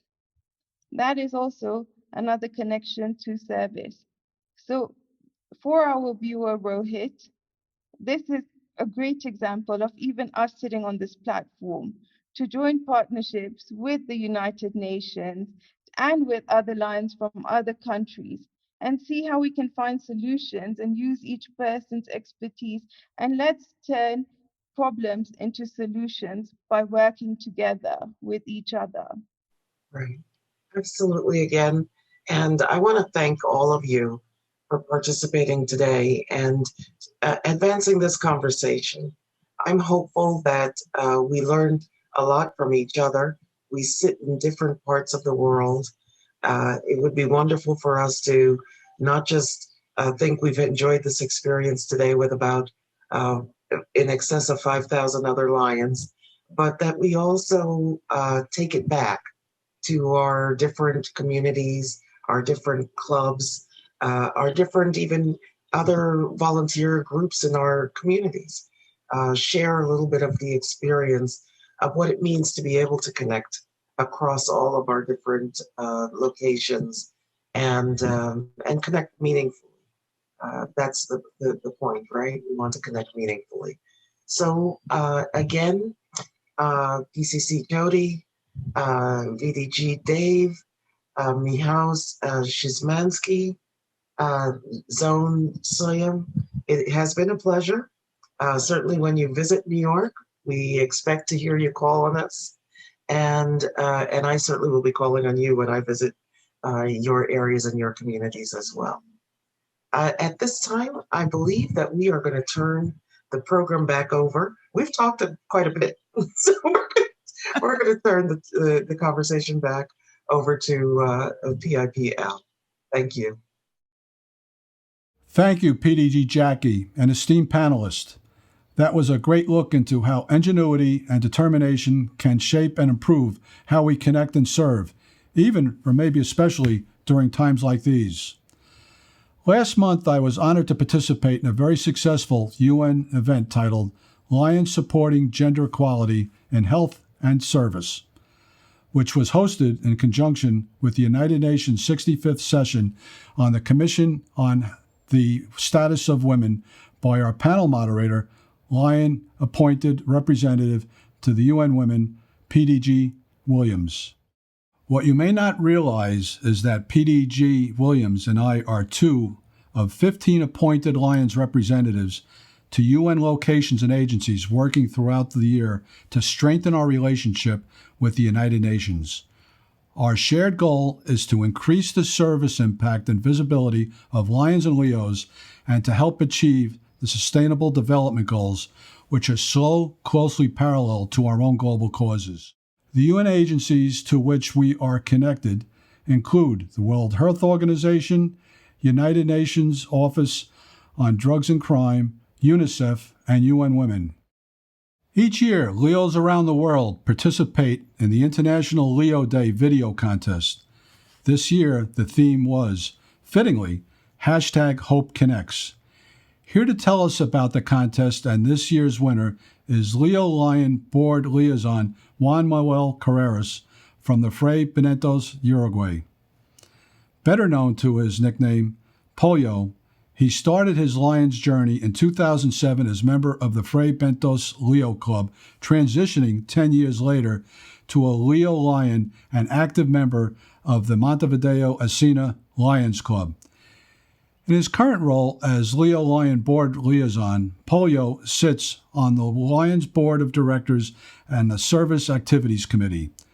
He is a human resource analyst, Technological University of Uruguay, and is passionate about supporting Leos and empowering every generation to better serve their community. Thank you, Vice President Brandel. 2020 pushed Leos to be more innovative as they adapt to serving safely through the global coronavirus pandemic. Through it all, we saw Leos step up in their communities and inspire others to do the same.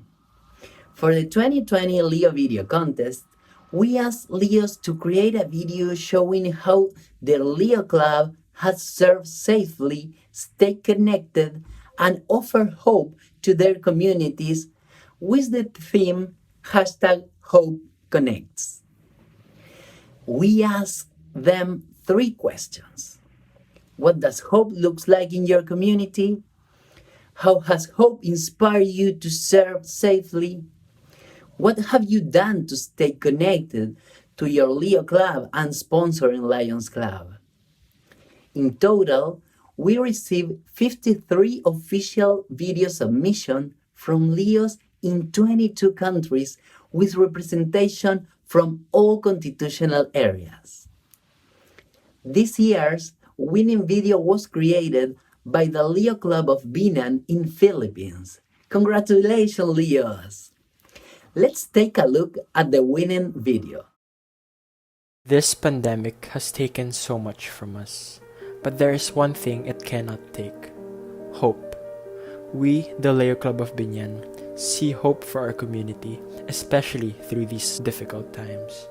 One big problem for the youth in our community is the lack of internet access for online schooling.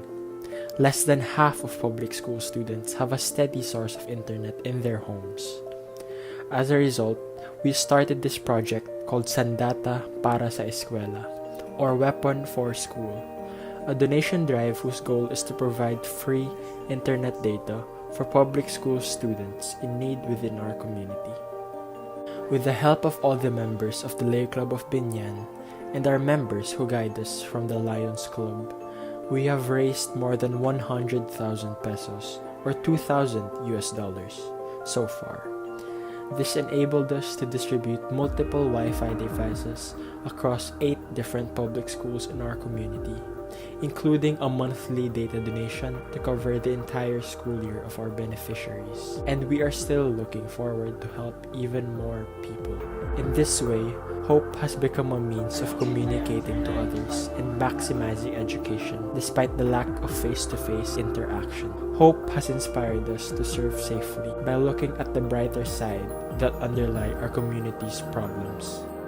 We discovered that most students would still need to go to neighboring houses just to have internet access, which increases the likelihood of being infected by COVID-19. By providing the internet access they need, they can focus on their studies while remaining safe in their own homes. Finally, in order to remain connected as one Leo Club and involved with the Lions Club, we participate in regular online meetings to gauge the performance of both the club and its projects. Natutuwa kami ay kasama sa inyo Sandata para sa Eskwela. Nabigyan ng aming 5 pamilya ng isang paraan makakonect sila ng internet. Kasi isa ito sa naging problema ng iba naming estudyante. Napakalaking halaga po ito na makakatulong sa amin sa online kamustahan na kung saan gumagamit kasi ng internet para makasama nila ang mga guro nila online. Kasi wala na kasi ngayong face-to-face. So maraming salamat, Leo Club. Pagpalain kayong lahat sa lahat po ng mga tumulong. Thank you very much. Most importantly, we constantly ask ourselves, how can we offer hope to our community? We, the Leo Club of Binyan, answers this calling by helping other members of the youth maximize their education during this online school year, serving as a beacon of hope to everyone. Hopefully, this is what Sandata para sa Eskwela brings.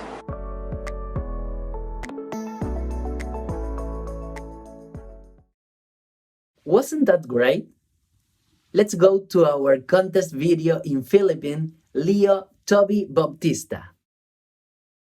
Hi, my name is Leo Toby Bautista, and I'm a member of the Leo Club of Binyan in the Philippines. Thank you, Lions Club International, for hosting the Leo Video Contest this year. Leos and Lions provide hope by being connected to our communities and to one another. Through our project, Sandata para sa Eskwela, we were able to supply 40 students across 8 different public schools with free internet data for their online learning. Thank you to our sponsoring Lions Club, the Binyan Lions Club, for their support, and to all Lions who support Leos around the world. That was a great video. Way to go, Leos. Thank you, Leo Lion Liaison Polio, and congratulations to the Benin Leo Club. You can learn more about the International Leo Day video contest at lionsclubs.org. 2 additional contests that have become very popular, part of our Lions Day at the UN event, are the Lions International Peace Contests. In 1988, Lions established the Lions International Peace Poster Contest to give children everywhere a chance to express their visions of peace and to inspire the world through art and creativity. Lions clubs around the globe sponsor this competition in schools and youth groups. Then, in 2010, Lions established the Lions International Essay Contest to provide children with visual impairments with an opportunity to share their feelings about peace. The theme for both of these contests for 2020-2021 was Peace Through Service. I am happy to welcome back International President Choi to announce the grand prize winners of both of these contests, starting with this year's Peace Essay Contest. Thank you, Past President Brandel. This year's essay contest grand prize winner is a 13-year-old Joshua Wood of Brisbane, Queensland, Australia, sponsored by the Brisbane Camp Hill Cardinal Lions Club. Joshua, I now invite you to share your winning essay with us. Thank you, International President Choi, Lions Clubs International, and Brisbane Camp Hill Carindale Lions Club. I am so excited to have been chosen as the Lions International Peace Essay Contest Grand Prize winner, and I am happy to share my essay. Peace and service go hand in hand. I remember walking hand in hand with my grandfather when I was a little boy. He was a very wise man, his grey hair highlighting his wisdom. His hands felt dry and rough, particularly to a child who uses his fingers to read. It was many years later, when I stood at his funeral, that I realised the significance of those dry, rough hands. They were the hands that held mine and guided me when I was young. They were the hands of a young man who went to war, sacrificing his own safety to preserve freedoms in our country. They were the hands of a man who held his dying mate in battle. They were the hands of a man who mowed the lawns of local elderly people. They were the hands of the man that had been awarded medals, yet didn't wear them, as he felt he did not need recognition for his service. They were the hands of a man that truly understood what service meant. My grandfather planted a seed in my mind many years ago about the importance of service and its huge contribution to not only peace in our communities, but providing inner peace as well. I often think about the conflicts, wars, and fighting in the world, and the sadness in many people's lives. I also often think about how selfless my grandfather was by helping others without wanting anything in return. My grandfather would say to me, "You don't have sight, but you have insight, and that is much more important." We can find inspiration from so many people who have gone before us. Mother Teresa, who served the poor in India. William Booth, founder of the Salvation Army, who dedicated his life to helping the poor. The most inspiring for me, personally, is Helen Keller, who herself was blind and deaf, yet lived a life of service. Despite her disabilities, she helped veterans blinded in World War I, founded charities, advocated for the blind and poor, and led the American Foundation for the Blind for over 40 years. All these incredible people served others, and by doing so, brought peace to the poor, wounded, and hungry. A quote by Albert Schweitzer resonates with me. The only really happy people are those who have learned how to serve.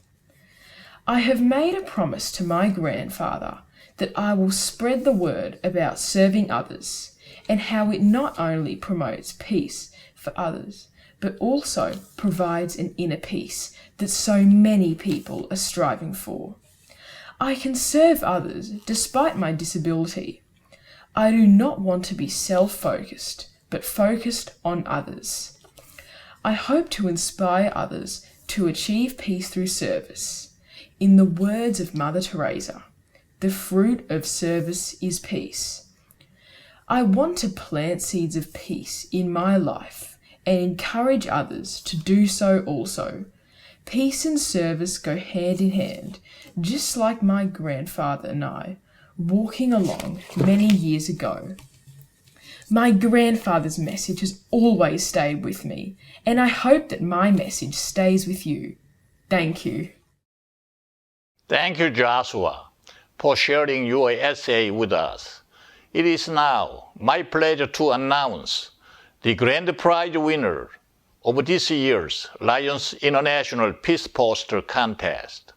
Our 2020-2021 grand prize winner is 13-year-old Yue Zhang of China, sponsored by the Dalian D. Long Lions Club.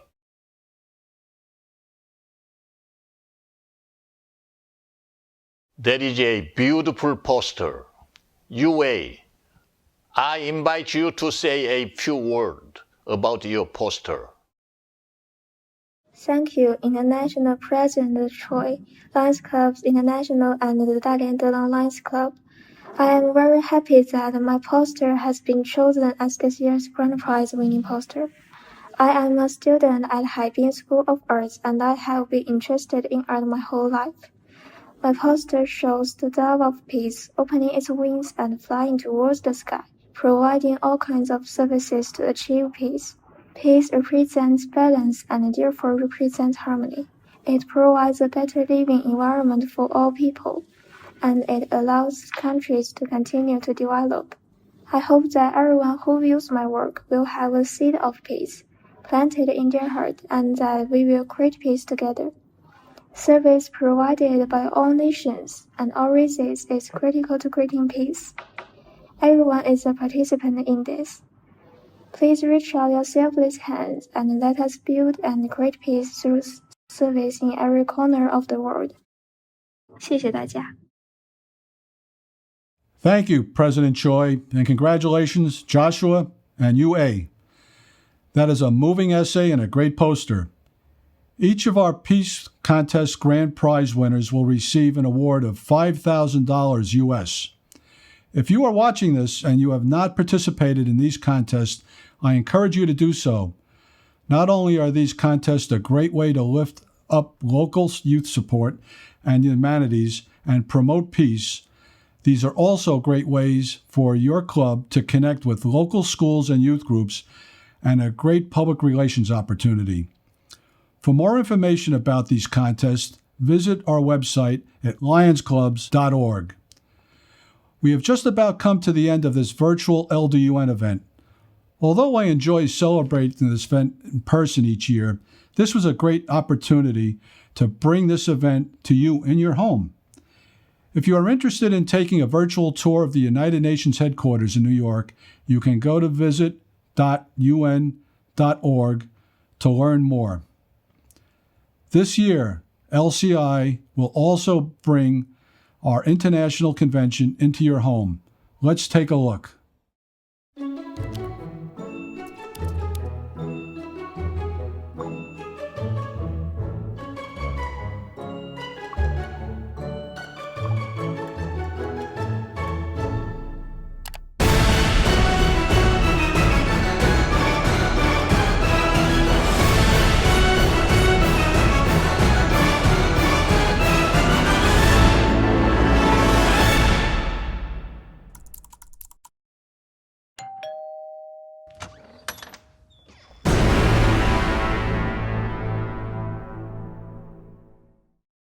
Be sure to register for what's going to be a unique and unforgettable Lions International Convention.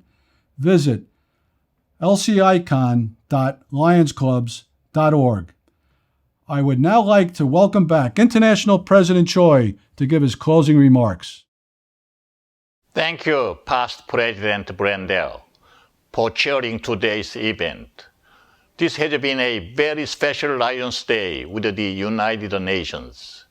I would like to thank our UN ambassadors, our speakers, and our partners for sharing this day with us, and to all the Lions and Leos who have joined us today, and to the Lions Club International staff who support this incredible work. Thank you. I hope this day has been a valuable moment to reflect on the power of the connection we share, And I hope that you will dedicate yourself to strengthening our partnership and inspiring those around you to join us in action. Because together we are more. And together we will continue to work toward a peace that all people in all places can one day enjoy together. Thank you. Thank you, President Choi. It was my honor to serve as the event chair. I echo your words of thanks for our friends at the United Nations, our speakers, attendees, and staff, particularly our staff that have worked so hard to make this happen today. I hope that after today, you all feel as connected through service as I do.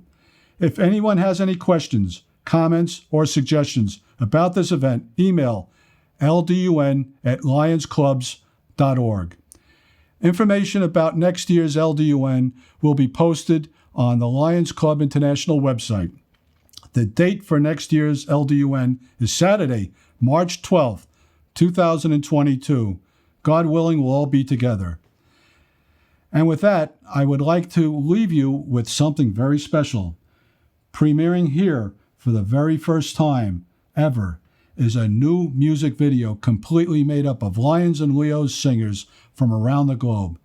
This video, which beautifully shows the diversity and the connection of Lions and Leos, will now be posted on LCI's YouTube channel and social media outlets. I encourage you to share it with your friends and family on social media. Without further ado, I give you LCI's Lean on Me.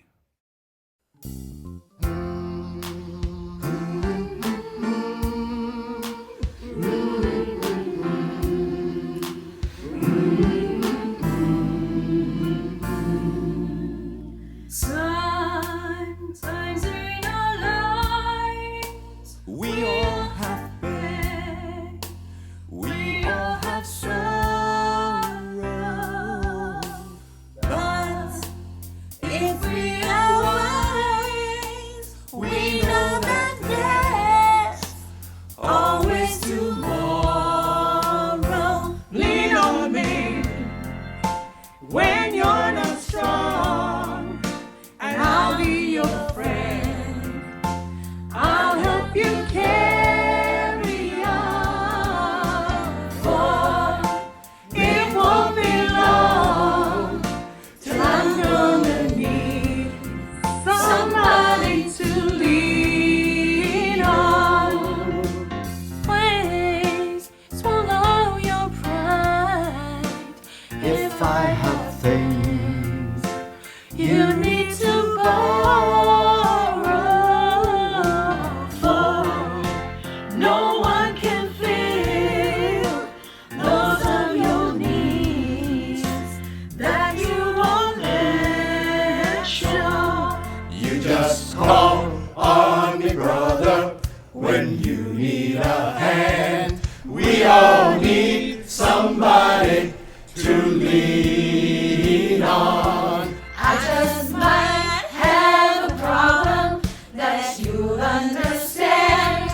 We all need somebody to lean on. Lean on me. Lean on me When you're not strong, and I'll be your friend. I'll help you carry on, for It won't be long till I'm gonna need somebody to lean on. you just call on me, sister, when you need a hand. We all need somebody to lean on. I just might have a problem that you'll understand. We all need somebody to lean on. If there is a load You have to bear.